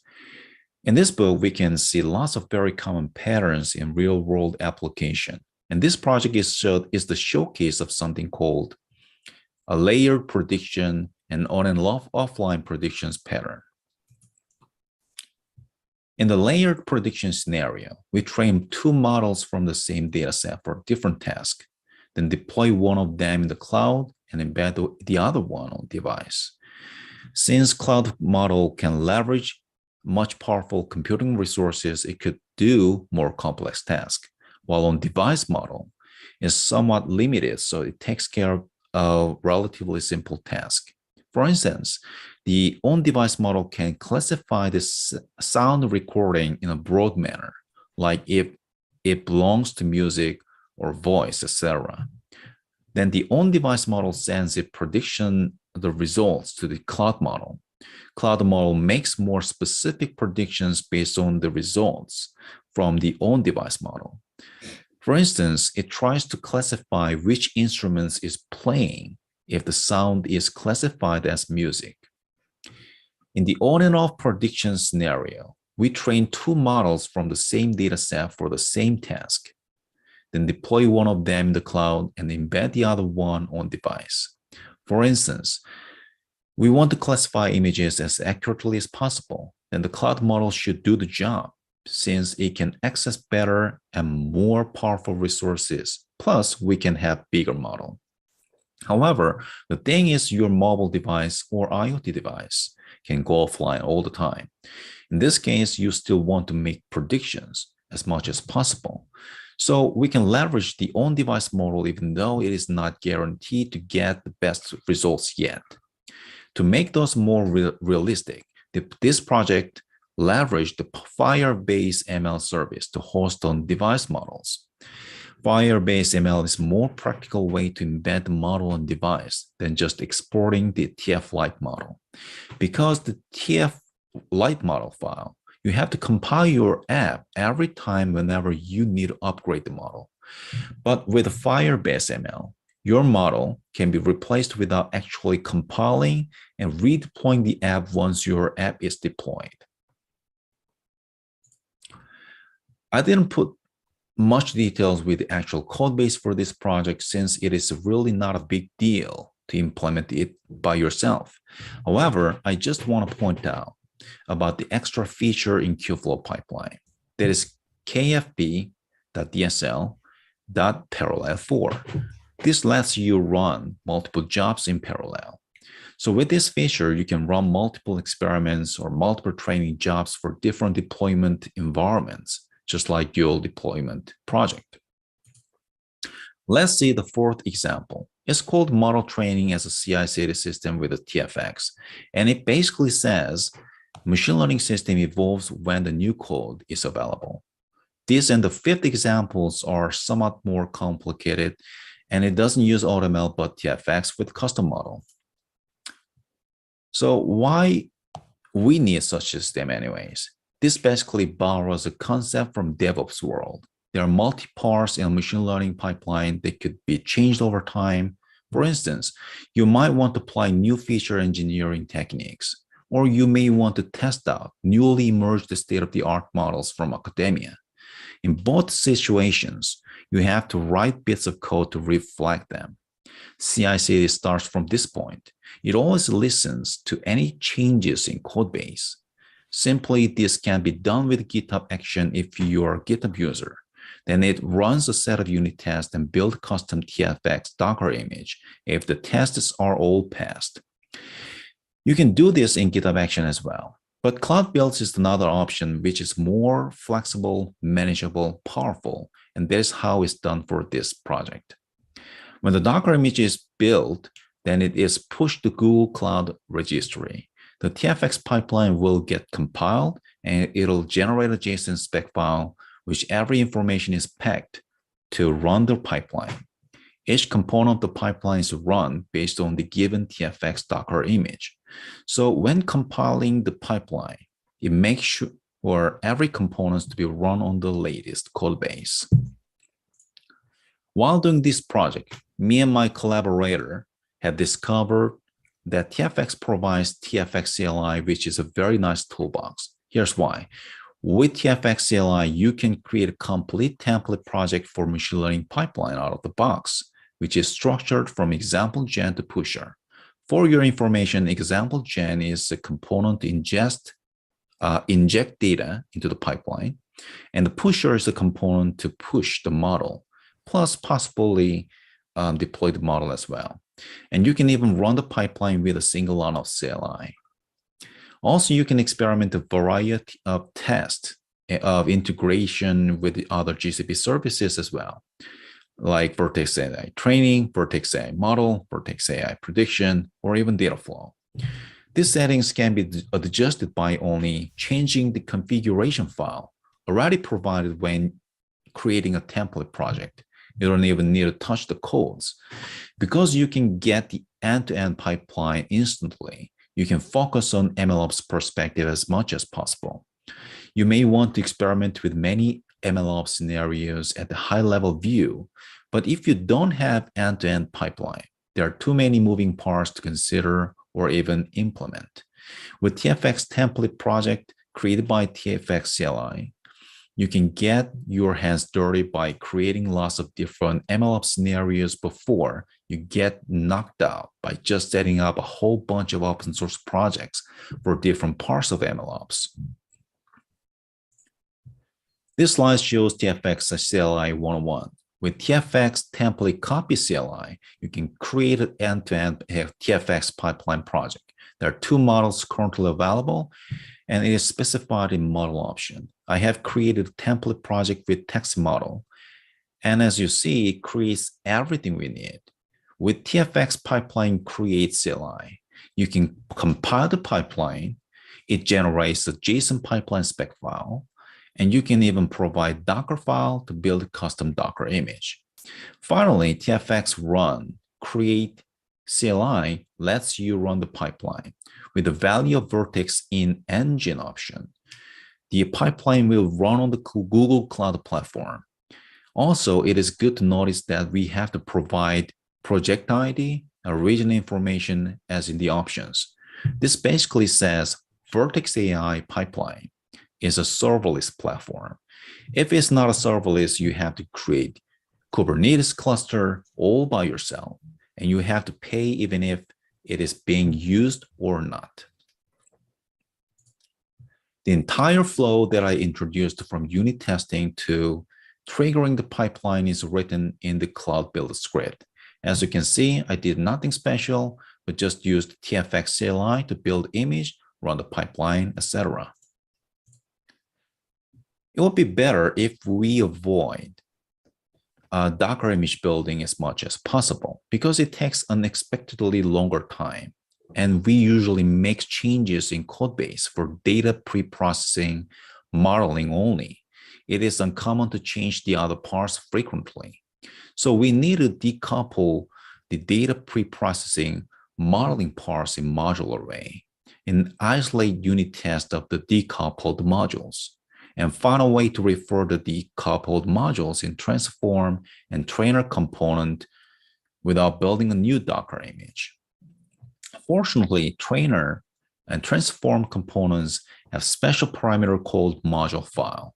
It lets the data pre-processing modeling jobs run on the fly. We just need to specify the location where the scripts are for them. And luckily, we can put Python scripts in Google Cloud Storage as well. There's no special extra job to make it work with Google Cloud Storage, but just to write down the location in the module file parameter. The cloud build script is very similar to the previous one, but at this time, we only unit test the data pre-processing and modeling modules that run the pipeline. The final example project is something called continuous adaptation for a machine learning system to data changes with TFX. So this is the counterpart of the previous project. Do you remember that I said the MLOps should make sure your model is up to date by adapting to the changes in both the code base and data?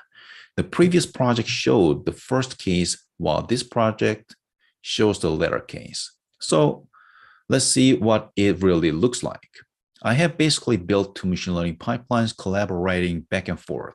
The first pipeline basically does what we have seen so far, model training. The only difference is it trains a new model based on a selected range of data set. The second pipeline is a batch prediction pipeline. It evaluates the currently deployed model from the first pipeline with newly collected or sample data. Then, if the performance of the current model is not good enough, it pushes the new data into different directory by giving a special name like span1 or span2, etc. Finally, it triggers the first pipeline to run based on the pushed data set. Or you can specify the range of data set if you want a new model based on the new data set as well as the previous data set or something. Let's see the batch prediction pipeline in a bit more detail. There's a cloud scheduler, which is basically managed cron job. It periodically checks if there is enough number of new data. Let's say maybe 1,000 of new images. Actually, the actual logic for the cloud scheduler is implemented in cloud function. So the if cloud function determines that there is enough number of data, it triggers the batch prediction pipeline to evaluate the newly collected data. Inside the batch prediction pipeline, first, it performs batch predictions on the newly collected dataset by calling the currently deployed model's endpoint. Second, it evaluates the batch prediction results by checking if the metric is above or below the threshold. Third, if it thinks the model should be retrained, it pushes the newly collected dataset into the GCS location, where the model training pipeline looks for the training data. Fourth, it triggers the model training pipeline, especially it passes which data to look up as in runtime parameter when triggering the model training pipeline. For this set of sequences, I have built custom TFX components of file list gen, batch prediction gen, performance evaluator, span preparator, pipeline trigger. The names are straightforward, so I won't go over explaining what they do once again. One nice feature of the TFX to notice is the resolver. Actually, whatever you do in a machine learning pipeline, everything is recorded in terms of artifact, and those artifacts are reusable. So as you can see from this slide, whenever you process some data, you can reuse it afterwards. And at this time, it doesn't have to be processed once again, but just referring as needed. This feature is something called rolling windows. This slide conceptually shows how this project works in the perspective of the changes of dataset. We have initial dataset, which is stored under span number 1. Then we have more dataset with the same distribution from the span number 1. So in this case, we can add more dataset under the span number 1, but it is not considered as data drift. Then we have more dataset with the out of distribution comparing to the span number 1. In this case, the additional dataset goes into span number 2. Then the model gets updated accordingly. One thing to notice is artifacts are reusable, as I mentioned. So if we see this trend goes backward, then we can just simply pull out the past data set or model. This is a rollback in machine learning world. So that's it for my session. We have briefly gone through the basics of MLOps, and I have introduced some exciting or boring examples afterwards. If you have any questions about my presentations, please contact via my Twitter account. I have 2 Twitter accounts, but you can contact any one of those. Thanks for having me in this wonderful event. Thank you.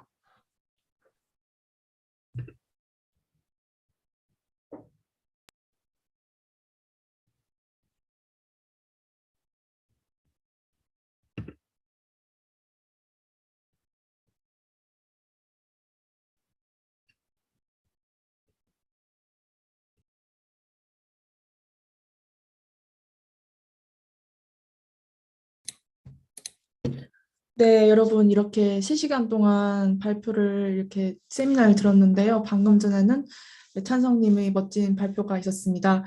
이렇게 3시간 동안 함께 해주신 연사분들 그리고 또 같이 세미나를 들어주신 참가자 여러분들에게 깊은 감사의 말씀을 드리겠습니다. 그리고 이번 행사는 W&B에서 후원하고 있고 한국 측에서는 readyme이라는 회사에서 후원을 받고 있습니다. 이 자리를 빌어서 감사의 말씀을 드립니다. 그리고 세미나는 이제 이 시간부로 마쳤는데요. 세미나 다음에 아주 쉽고 재밌는 W&B에서 준비한 컴피티션이 있기 때문에 여러분들 꼭꼭 잊지 마시고 컴피티션까지 같이 함께 해주시면 감사하겠습니다. 컴피티션으로 넘어가기 전에 저희 잠깐 연사분들은 기념 촬영을 위해서 카메라 공유를 해주시면 감사하겠습니다. So for taking picture, please turn on your camera, please. 정현님 혹시 지금 카메라 화면 캡처 가능하신가요? 저 30초만 기다려주세요. Yes. After 30 minutes, we'll take a picture for memory this time. So thank you for waiting.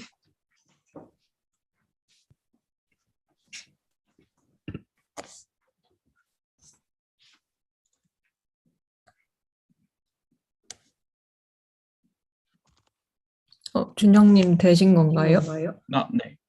네, 알겠습니다.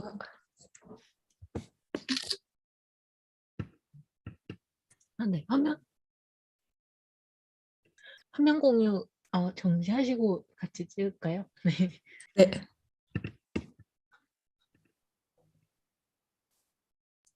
지윤님이 좋은 포즈를 하나 제안해 주셨던데. 네. 포즈 같이. 네. 저희 이번에 W&B와 세미나를 기념해서 이렇게 V 2개를 포즈로 하기로 했습니다.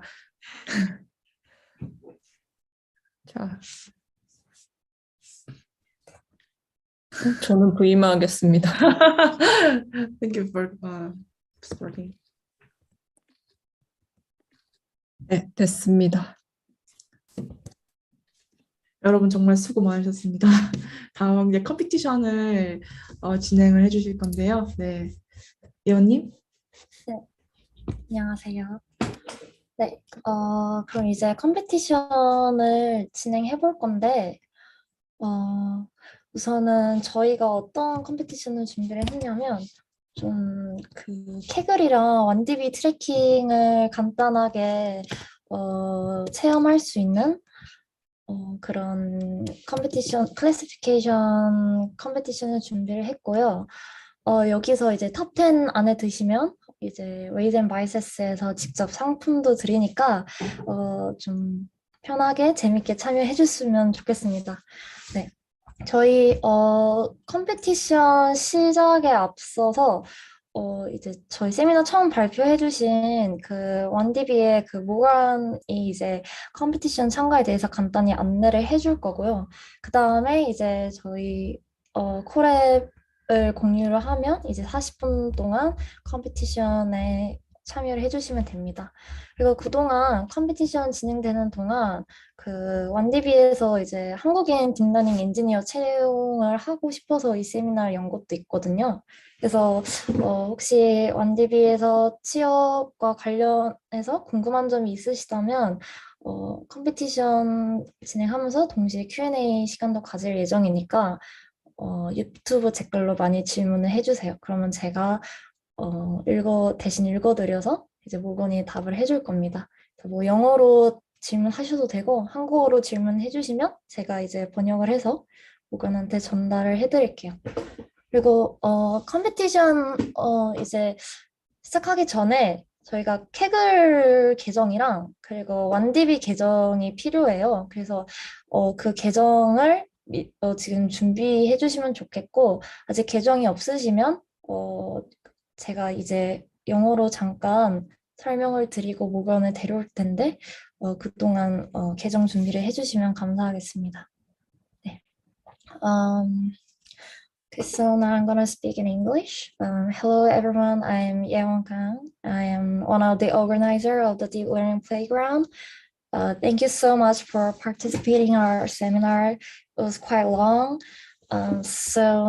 Now we're going to have a simple classification competition to give everyone a taste of Kaggle and how to use weight and biases tracking. I'm gonna bring Morgan back and he will guide you about the competition. So before you join the competition, you need a Kaggle account and a weight and biases account. So if you don't have one, please sign up. We're also going to have a Q&A session about employment in weight and biases. So if you have any questions, please write down on our YouTube live stream and I will read it for you. Morgan, are you ready? Yes, let's do it. Okay, I will share my screen again. Cool, competition time. Will I explain a little and then do you want to translate? Would that be a good way to do it? Sure. Okay, I will. Cool. Yeah, I won't say too much. So we're going to run the competition in Kaggle. It's a community competition in Kaggle. It's super simple. All you have to do is submit your predictions here.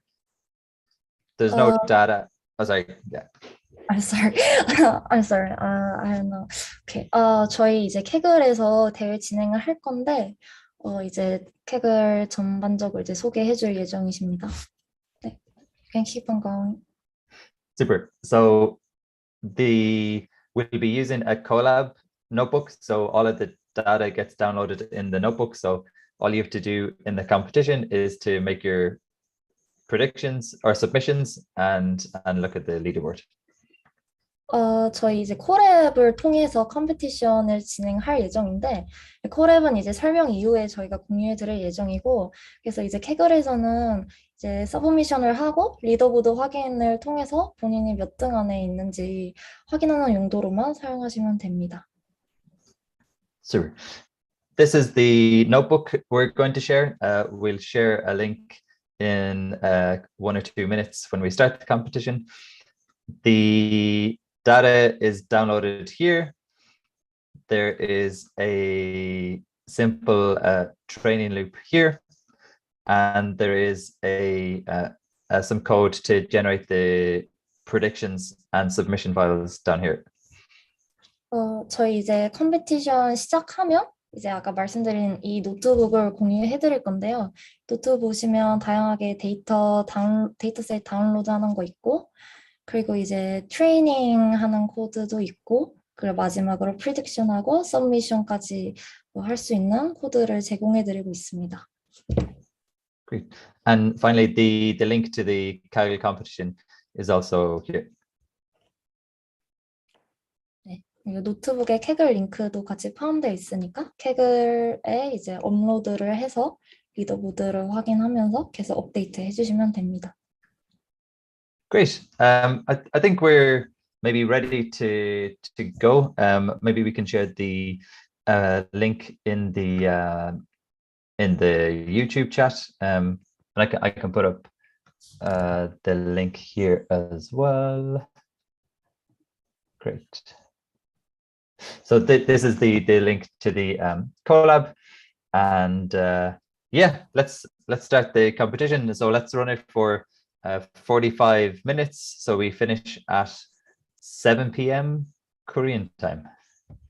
Yes. 저희 이제 컴피티션 시작할 건데 1, 2분 내로 공유해 드릴 거고, 아니면 지금 모건이 공유해 주신 이 화면에 있는 링크로 들어가시면 이제 콜앱을 다운받으실 수 있습니다. 그 노트북을 다운받으실 수 있고, 저희 7시까지 이제 컴피티션 진행을 하고 7시 이후에 탑 10이신 분들에게 이제 상품을 드릴 예정이고요. 이제 45분 동안 조금 지루할 수 있으니까 지금 이제 댓글로 이제 W&B의 취업과 관련돼서 문의할 사항이 있으면 이제 편하게 질문해 주시면 됩니다.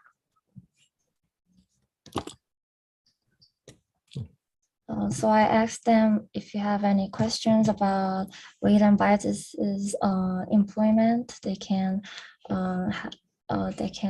share their questions and I will read it to you and you can answer. Super, that's great, thanks. And yeah, if people have any other questions about weights and biases in general, we're happy to talk about the product as well. And obviously if there's any issues with the collab or making submissions, yeah, please let us know as well. Hopefully it all works.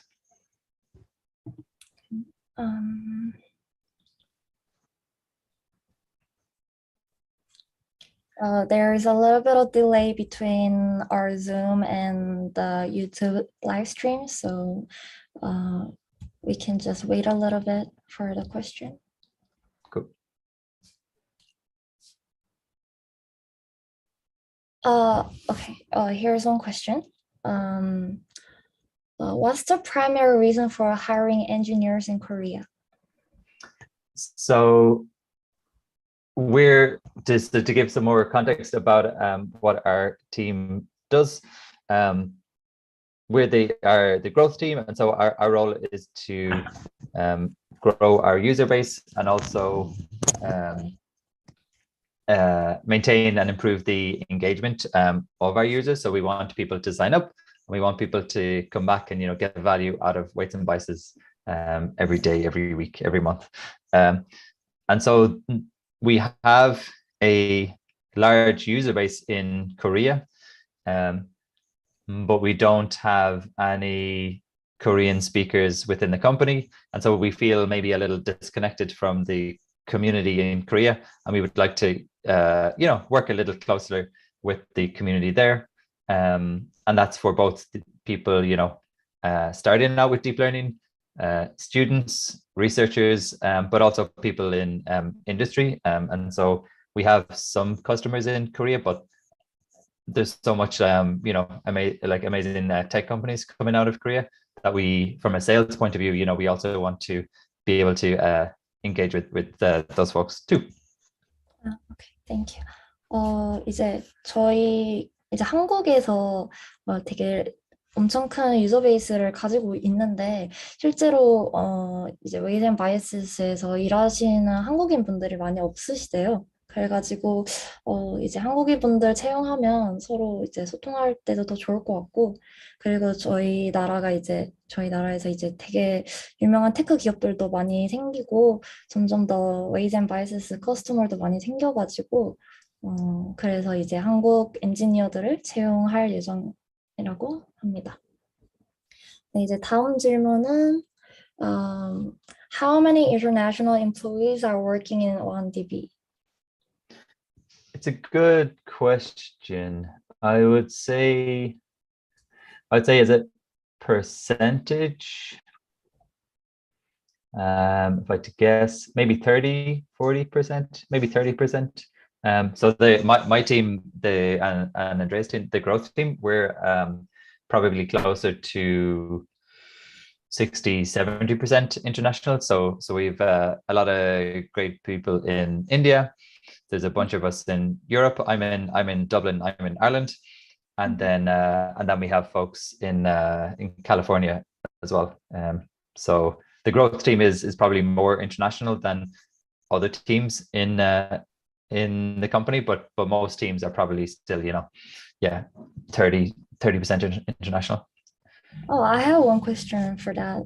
Do you have any particular reason why the growth team has the largest percentage of the international employees? Yeah, we were probably one of the first teams to be like comfortable with hiring people remotely, and so a lot of work around growth is like interacting with like different communities across the world, and so it kind of doesn't really matter where you're based. A lot of that interaction happens on like Twitter or YouTube, and so you can be in Antarctica but have an amazing Twitter channel or Twitter account and reach a lot of people, and so like we're happy to like employ people in Antarctica if they have that. Yeah. Okay. There were some for more context, like our CTO I think used to prefer that the engineers all sit together in like the one office, so they can like collaborate like that. But then COVID came and we couldn't do it anyways, and so we're now like a remote first company. We still have an office in San Francisco, and people nearby can work there if they like, but most people are pretty much remote most of the time. Okay. 평균적으로 팀에서 한 30에서 40%의 이제 해외 에서 오신 분들이 계시고, 특히 이제 모간에 계시는 그로스 팀에는 이제 좀 60에서 70% 정도 많은 편이라고 해요. 그리고 원래 코로나 이전에는 원래 CTO님께서 같이 이제 오피스에서 일하는 걸 좋아하셨는데, 이제 코비드 때문에 어쩔 수 없이 리모트를 하면서 좀 더 다양하게 해외에 계신 분들 뽑는다고 합니다. 그리고 컴피티션 관련한 질문이 있네요. There is one question about the competition. How many submissions are allowed in the contest? Yeah, so I put an answer in the chat as well. Yeah, but a maximum 20 submissions, and that's just the maximum Kaggle allows you. Like I don't think there should be a max, but yeah, 20 is the most Kaggle allows. Okay. 네. 모가님이 답을 해주셨는데 최대 20번까지 서브미션 가능하다고 합니다. 네, 그리고 지우님께서 Can you share how to work remotely in W&B? Sure.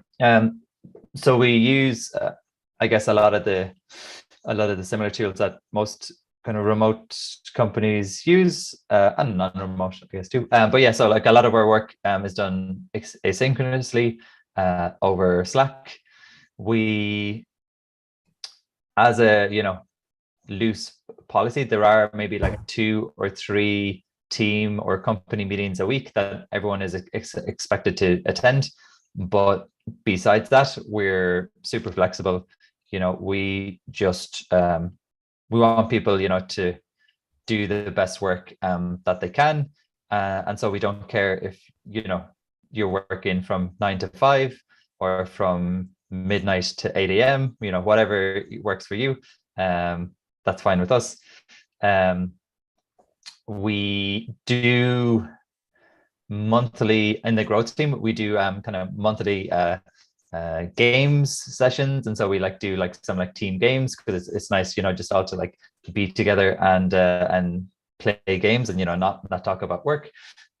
We have daily in our calendars. We have a daily coffee chat times, and there's usually like not everyone goes to those every day, but usually there's like 2 or 3 people there on any day, and you can again just like drop in for like 15 minutes or 20 minutes, or like whatever, however you like, and just drop in and chat. And again, you connect people because especially when you're remote, it's always nice to like kind of connect to people. I think those are probably the main features. Yeah, if there's any more specific questions about remote work or the tools we use. Happy to chat about that again.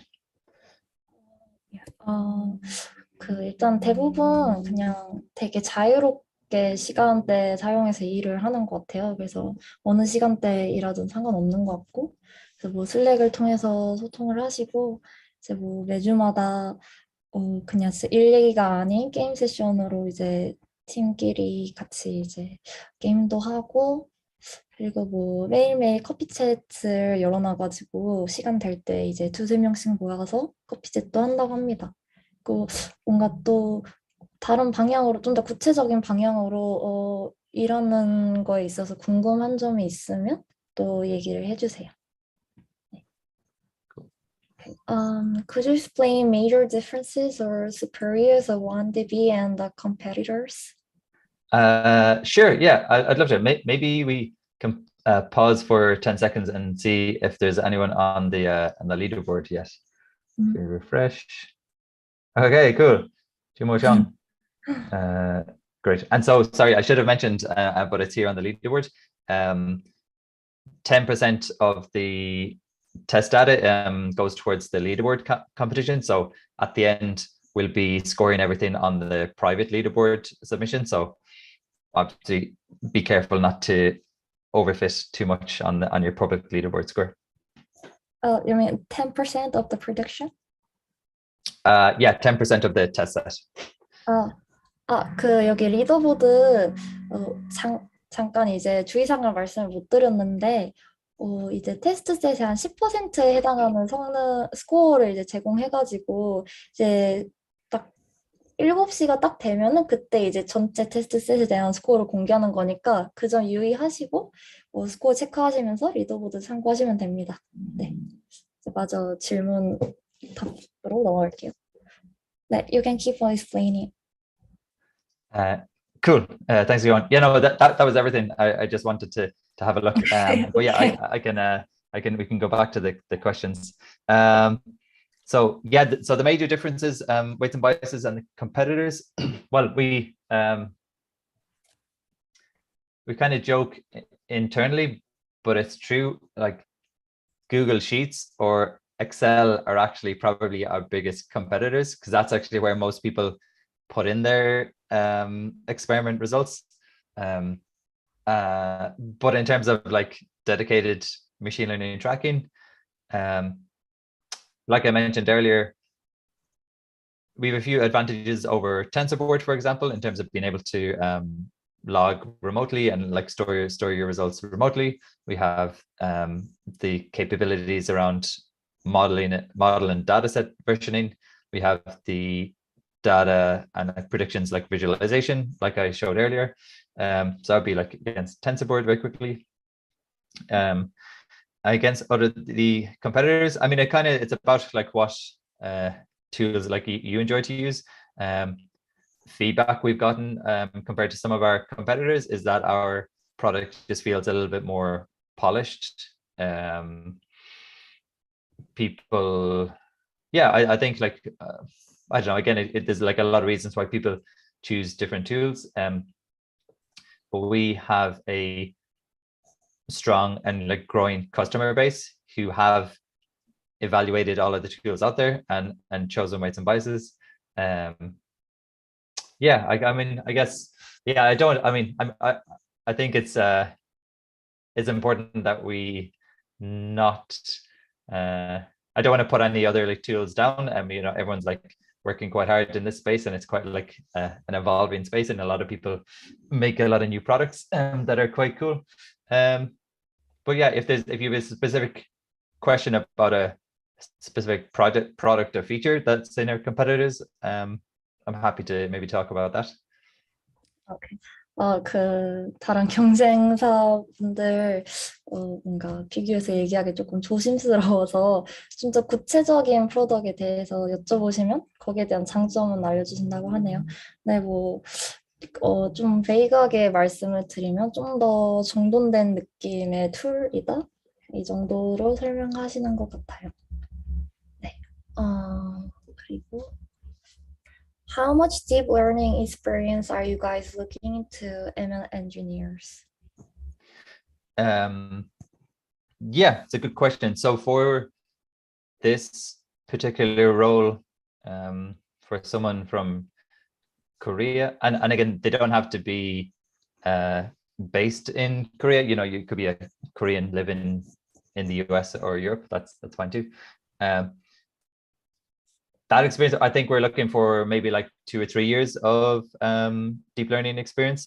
So you don't have to be super senior, but you have seen enough working in a company that you understand the main issues and like pain points of doing machine learning in a team in production.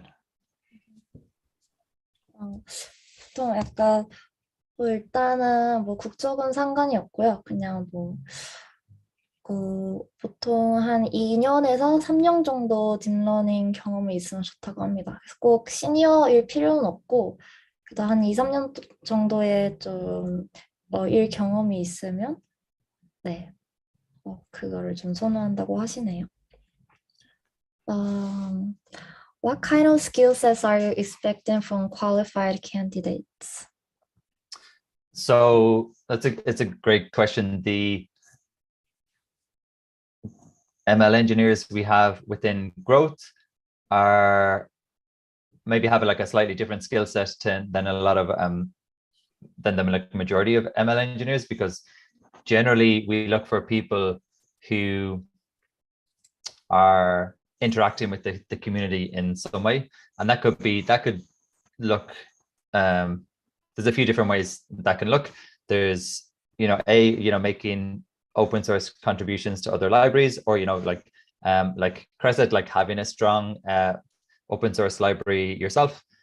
There's people who are super strong and like active on Twitter and YouTube and have like a good like social media presence like that.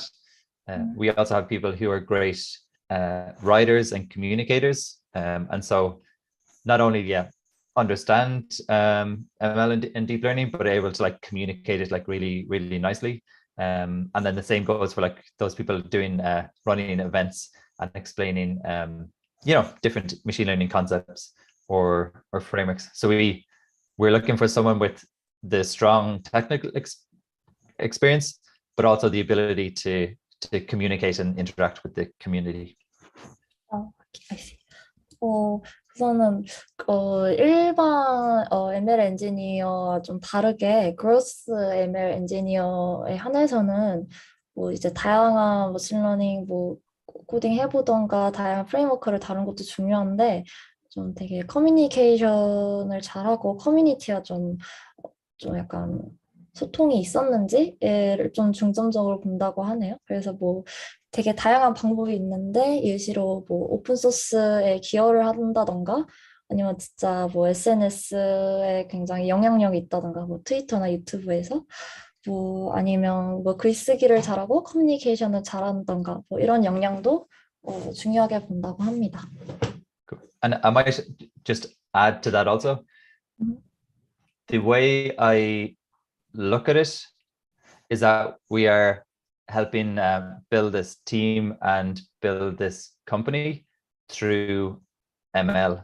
And so we're not, we don't have a research team, at least not yet. So we don't, do 6 or 12 months of research and publish.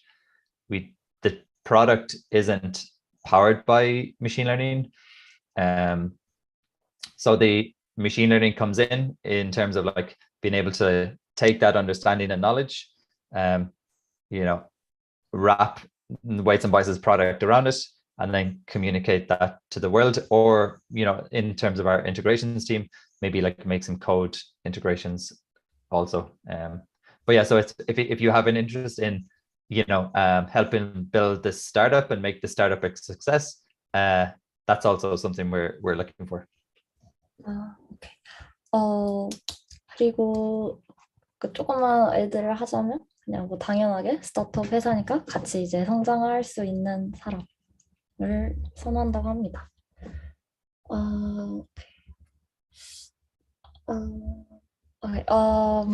About the question before, difference between the W&B and the competitors. Gio is more specific about comparing with ML flow. Sure.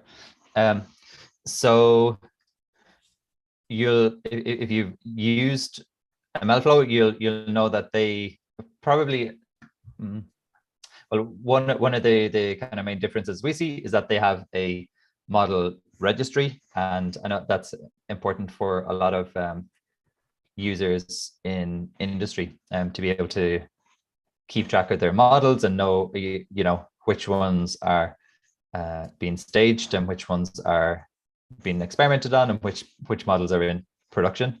So that's probably the biggest difference. We are building a model registry, and it's actually in beta at the moment. And if you go to like our docs, you can see it. It's going to change a lot in the next couple of months, but it's down here in model management, and I'll share this link in the chat too. Sorry. And so we're building a model registry there because we do see the request from users and customers for that. Other comparisons to ML flow, I think, well, like small things we've seen, like our documentation, or we're told it is a little better. Some people are concerned that again, like ML flow is local, so it's it's just a bit harder to like share results unless you're in a company and then you have like a hosted solution and multiple people can work on it. Yeah, that's kind of the main comparisons. I guess like ML flow is also ideally part of like the wider the parent companies offerings for other like ML services, so they're maybe also trying to like push you towards those as part of the ML flow offering. Yeah, hopefully that helps. Okay. 이제 갑자기 장단점 많이 말씀을 해주는데 그래도 굳이 뽑자면 W&B가 다큐멘테이션이 좀 더 좋다. 이 정도로 요약을 할 수 있을 것 같아요.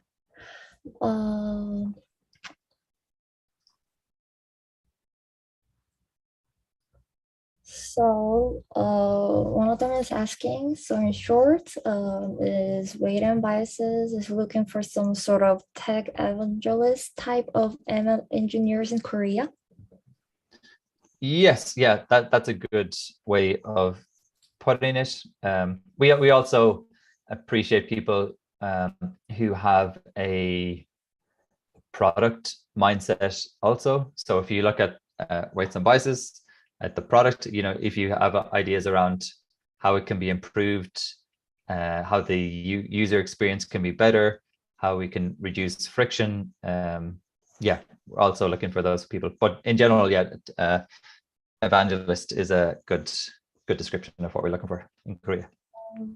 네, 테크 에반젤리스트로 설명할 수 있다고 하네요. 왜냐면 좀 더 프로덕트 관점에서 어떻게 하면 좀 UI도 개선이 되고 어떻게 하면 뭐 프로덕트 관점에서 좀 개선이 되는가 이렇게 바라볼 수 있는 사람을 원한다고 합니다.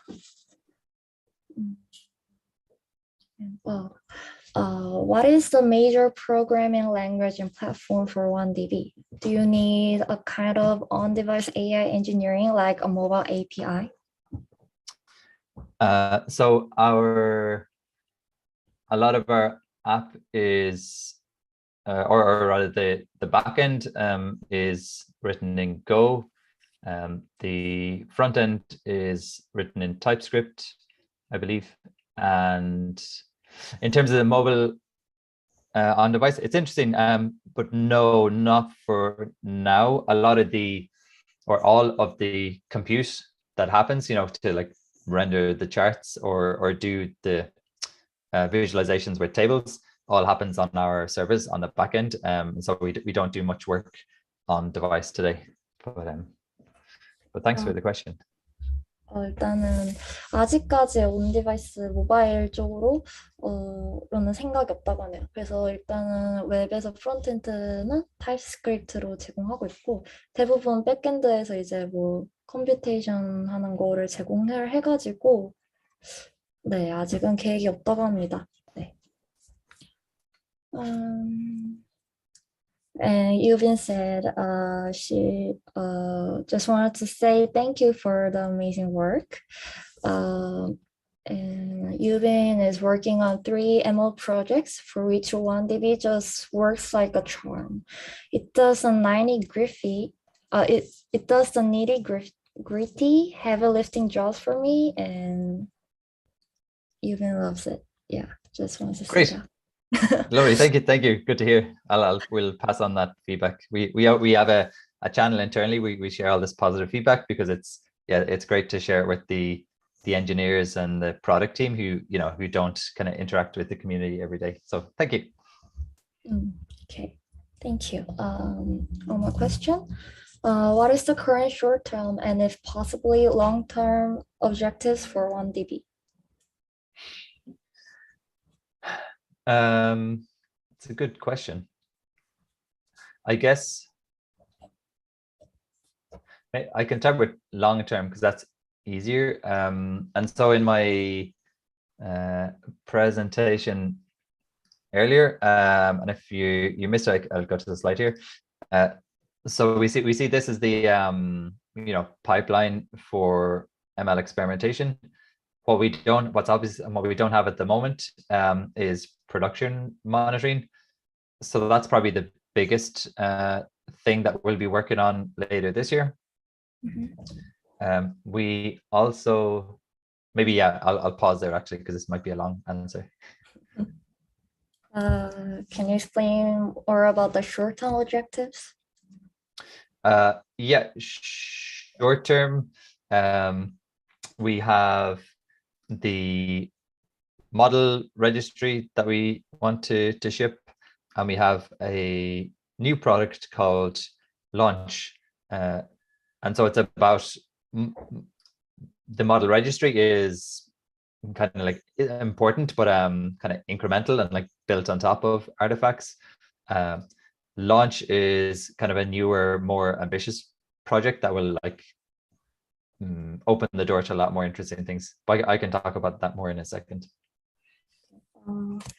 좀 롱텀으로 이제 말씀드리면 아까 그 모겐이 세미나에서 그 발표를 할 때 그 프로덕션 모니터링이라는 부분이 아직 만들어지지 않았는데 앞으로 그 부분을 구축하는 게 있어서 좀 더 힘쓸 것 같다고 하고 그 뭐 쇼트텀으로는 그 W&B 런치라는 프로덕트가 있대요. 그래서 이거에 대해 좀 주의 깊게 보고 있다고 합니다.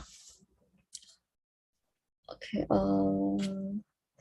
so that's about it. And if you have more questions, please write down through our YouTube channel.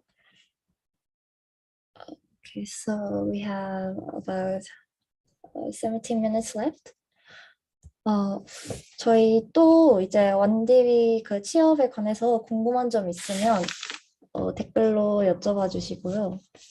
이제 대회 끝날 때까지 17분 정도 남아 있는데, 네, 그동안 저희 한 20번의 서브미션 있으니까 이제 그 안에서 자유롭게 한번 테스트를 해보시길 바랍니다. So yeah, we have 19 submissions, some quite strong scores, and a very clear leader at the moment, and with only one entry as well, which is super interesting. That's very nice. 벌써 그 YG서라는 팀 그 멤버분이 한 번밖에 서브미션 안 했는데 스코어가 압도적으로 높으세요. 그래서 정말 대단하십니다. 지금 되게 사실 세미나가 좀 늦게까지 진행돼가지고 많은 분들이 참여 안 하시면 어쩌나 걱정을 했는데 그래도 생각보다 많은 분들이 참여해주셔서 너무 감사합니다. 네. 16분이 남았는데 이제 16분 동안 또 한번 탑10 안에 들어서 이제 W&B 상품도 한번 얻어봅시다. I can talk a little bit more about weights and biases launch, maybe? Yeah, sure. 그리고 방금 말씀해주신 그 W&B 런치라는 프로덕트에 대해서 조금 더 설명을 해주시고 싶대요. 그래서 좀 설명을 들어보겠습니다. Cool. So the idea with weights and biases launch is that you can schedule and trigger training runs or evaluation runs from the weights and biases dashboard. And so launch will work with whatever infrastructure you're using today. And so if you're using GCP or AWS or Azure or whatever machines, launch will be able to, the idea is launch will be able to spin up those machines, kick off a training run, and then log all of those results back to weights and biases. And maybe I'll pause there for a second.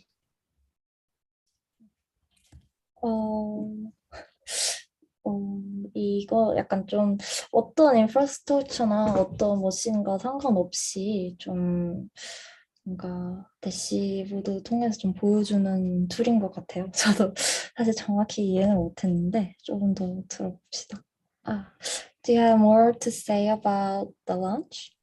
Yeah, and so one example would be if you have trained a model and then you've run an evaluation run on that model on your validation data set, you'll be able to take that evaluation run and relaunch it if you need to. And so, for example, if you collect more data and you want to understand how this model performs on this new data, you'll just be able to take the same evaluation run and point it towards a different data set, which also lives in weights and biases, and say, no, evaluate on this data set, please, and then push play.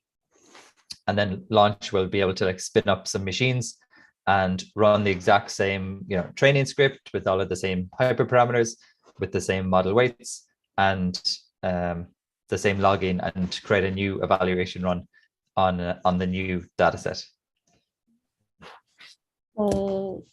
이제 런치를 사용하는 예시를 하나 설명해 주셨는데, 예를 들어서 새로운 데이터셋을 들고 와서 이 데이터셋에서 한번 평가를 하고 싶다 하면 이제 런치를 이제 돌리면 이제 기존에 있었던 하이퍼 파라미터 그대로 이제 평가가 된다고 합니다. 그래서 많이 사용해 주세요. Cool. Yeah, that's about it. So both launch and the model registry are in beta at the moment. So just a warning, if you're using them, there might be some things that don't work so well at the moment. Okay. Okay. How are we doing? 이제 12분 남았는데 한번 체크를 해볼게요. Ooh. People moving up.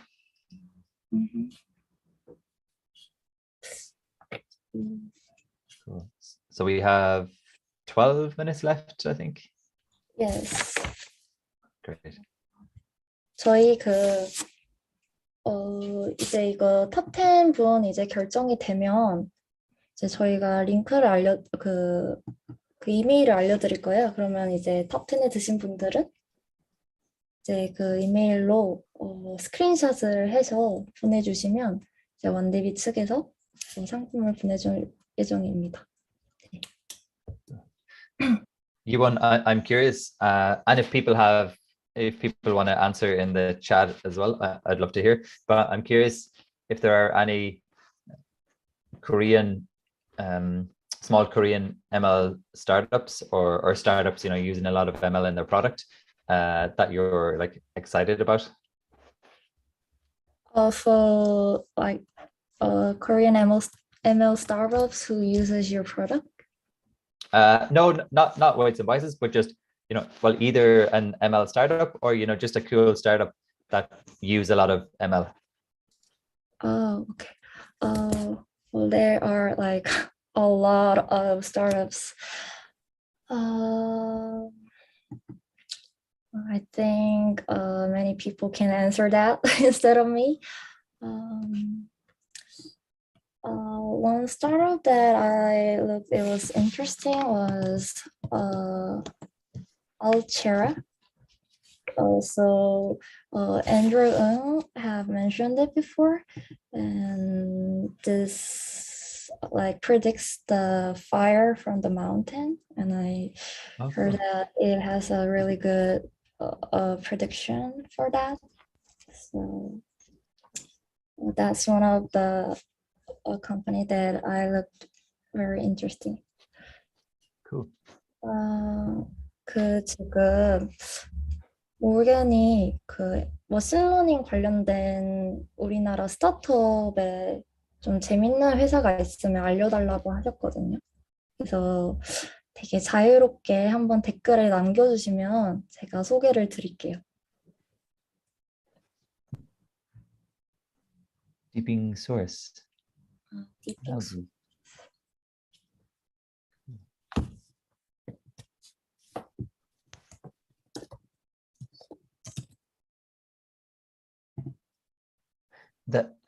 That comment in excuse me, in the YouTube channel, the company is called Here. Interesting.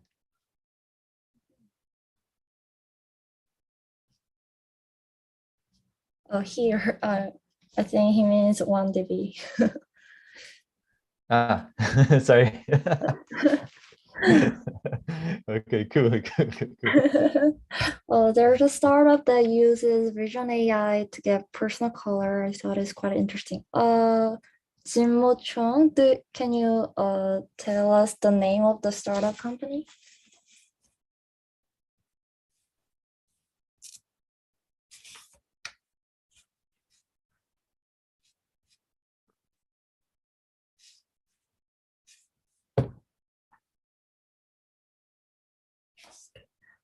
I'm curious. In the meantime, Yuan, do you have any other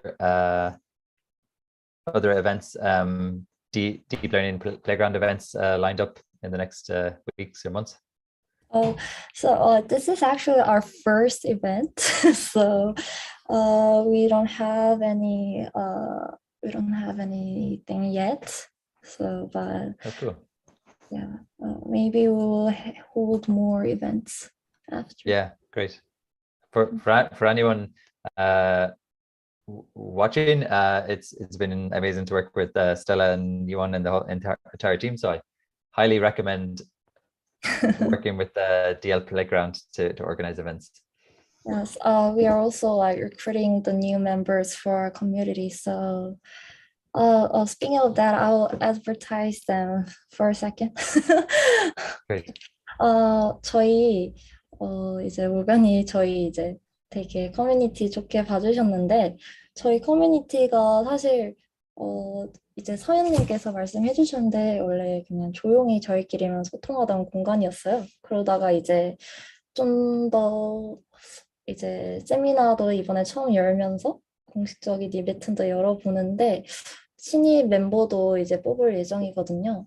그래서 이제 추천제를 통해서 신입 멤버 모집을 처음 받아볼 예정이니까 관심 있으신 분들은 그 딥러닝 플레이그라운드라는 페이스북 페이지가 이제 있어요. 거기에 가셔서 신청을 해주시면 네, 저희가 선발해서 신입 멤버들을 데려오겠습니다.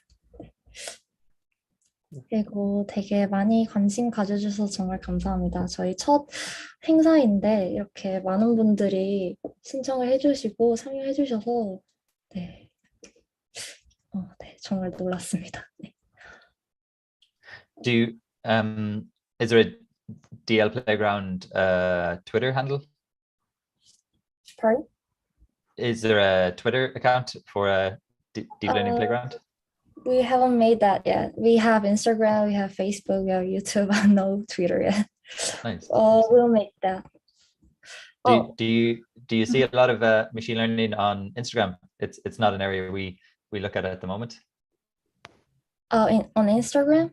Mhm. Actually, we just made an account. We haven't activated the account, so Yeah. so I have nothing to say for that. Okay.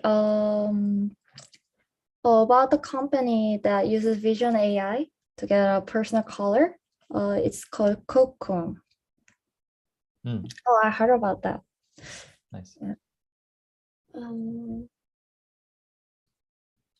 Okay, there's also Glassstone.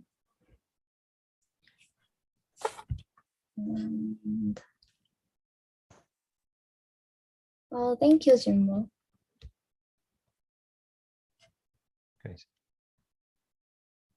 So I think we have about 5 minutes left in the competition. So if anyone wants to try one last idea or two, now's the time to go. 저희 이제 5분 남았는데, 네. 조금만 더 화이팅 해주세요.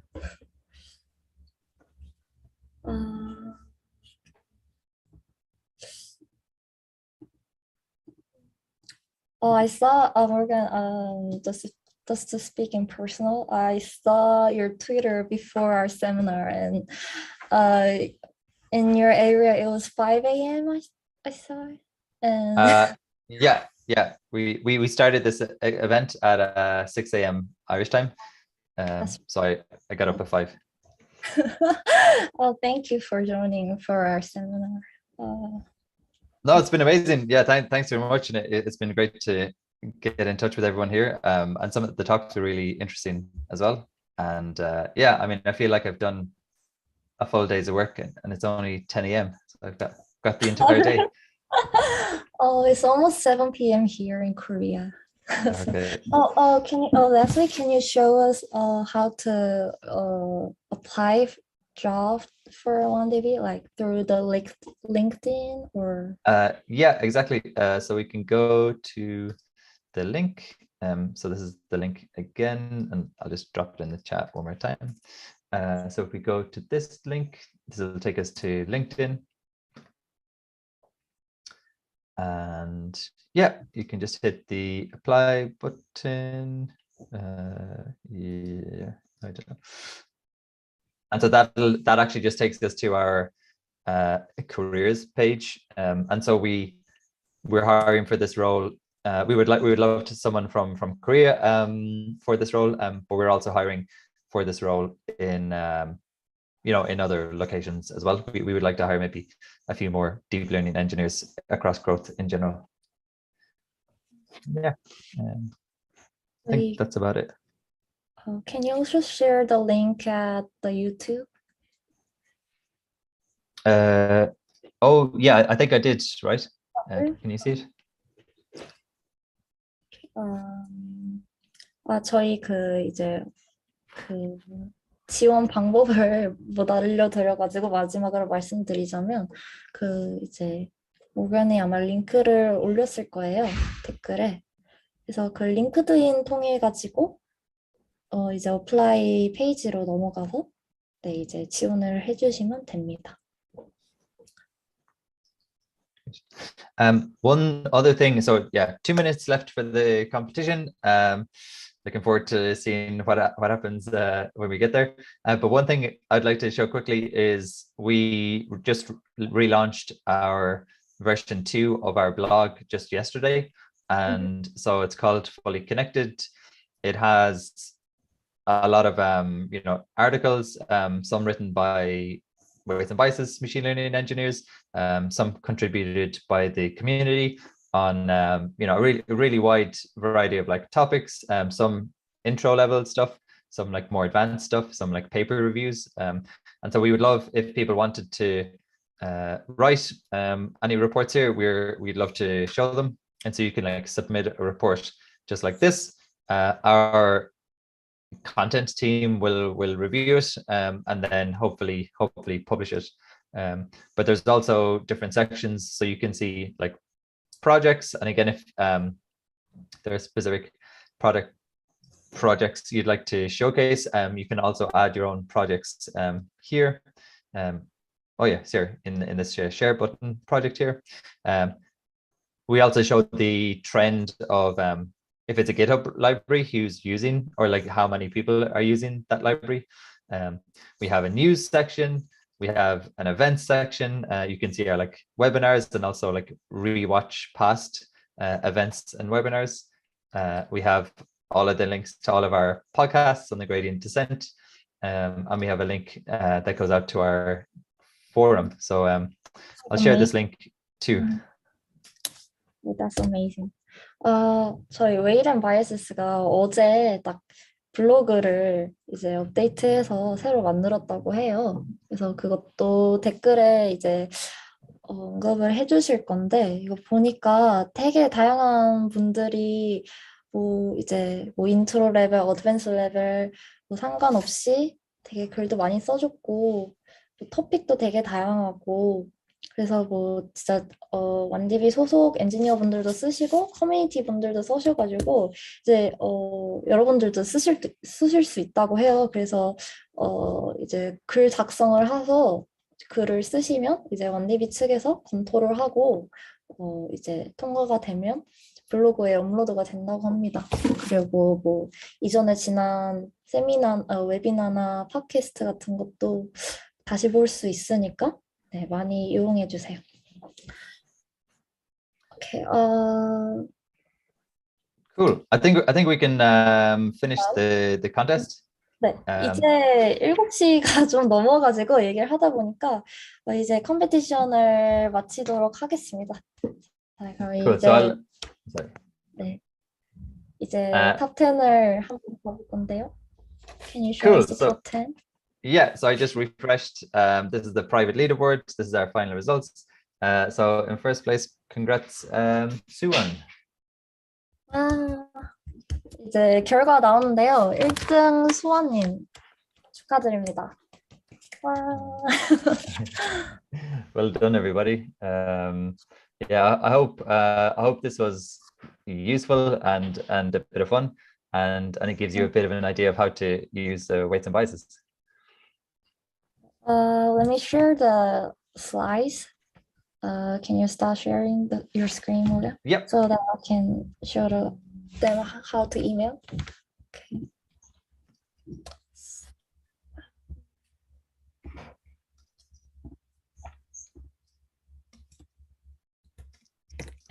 저희 이제 탑 10 분들한테 이제 스웨그 보내드릴 건데, 여기 events@1db.com에 이제 메일을 보내시면 원디비 측에서 아마 링크를 보내주실 거예요. 그러면 거기 주소 입력을 하시고 이제 상품을 받으시면 됩니다. 근데 이제 탑 10 분들은 그 본인이 한 스코어랑 그 자기 아이디를 같이 스크린샷을 해가지고 같이 메일을 첨부해서 보내주세요. 네. 그러면 And Ewan, I see, looking at the leaderboard, we actually have two scores for like 10 and 11. So we'll give out swag to the top 11. Okay. 저희 중복 우승자가 있어가지고 탑 11한테까지 이제 상품을 드릴게요. 그러면 탑 11 winners 분들은 events.1db.com에 본인 거를 스크린샷해서 이메일 주시면 됩니다. 네. 수고 많으셨습니다. 너무 감사합니다. 네. 그리고 저희 이제 너무 늦어가지고 이제 행사를 마무리하겠습니다. 네. 너무 늦은 시간까지 참여해 주셔서 정말 감사하고, 그리고 마지막 컴피티션까지 같이 참여해 주셔서 너무 감사합니다. 네, 저희 원디비도 그리고 저희 딥러닝 플레이그라운드에도 앞으로 많은 관심 부탁드리고요. 이제 웨이앤바이어스 딥러닝 한국인 딥러닝 엔지니어 채용에도 많은 관심 가져주시고, 저희 딥러닝 플레이그라운드 신입 멤버 모집에도 많은 관심 가져주셨으면 좋겠습니다. 네, 그러면 오늘 세미나는 여기까지 하겠습니다. 수고 많으셨습니다. 다들 수고하셨습니다. So now, thank you for attending at our seminar. So that's about it. And thank you. Yeah, thanks very much for hosting us. We really enjoyed this, and yeah, like I said, if folks want to look at the YouTube chat, there's all the links there. If you want to look at Fully Connected, some of the new products we're launching, if you're interested in working for us, we'd love to hear from you. If you have any issues about weights and biases, the product in general, you can email support@W&Bcom, and I'll add that in the YouTube chat as well. But yeah, no, huge thanks to the entire Deep Learning Playground team, and to Stella, to Yuan, to Jiwoo, and everyone else. And yeah, looking forward to doing some more fun events with the Korean ML community at some point soon. Okay, thank you. 그리고 마지막으로 혹시 영상을 다시 보고 싶으신 분들은 저희 딥러닝 플레이그라운드 유튜브 채널에 이제 녹화한 영상을 올릴 거니까 추후에 그것도 같이 봐주시면 감사하겠습니다. 네, 수고하셨습니다.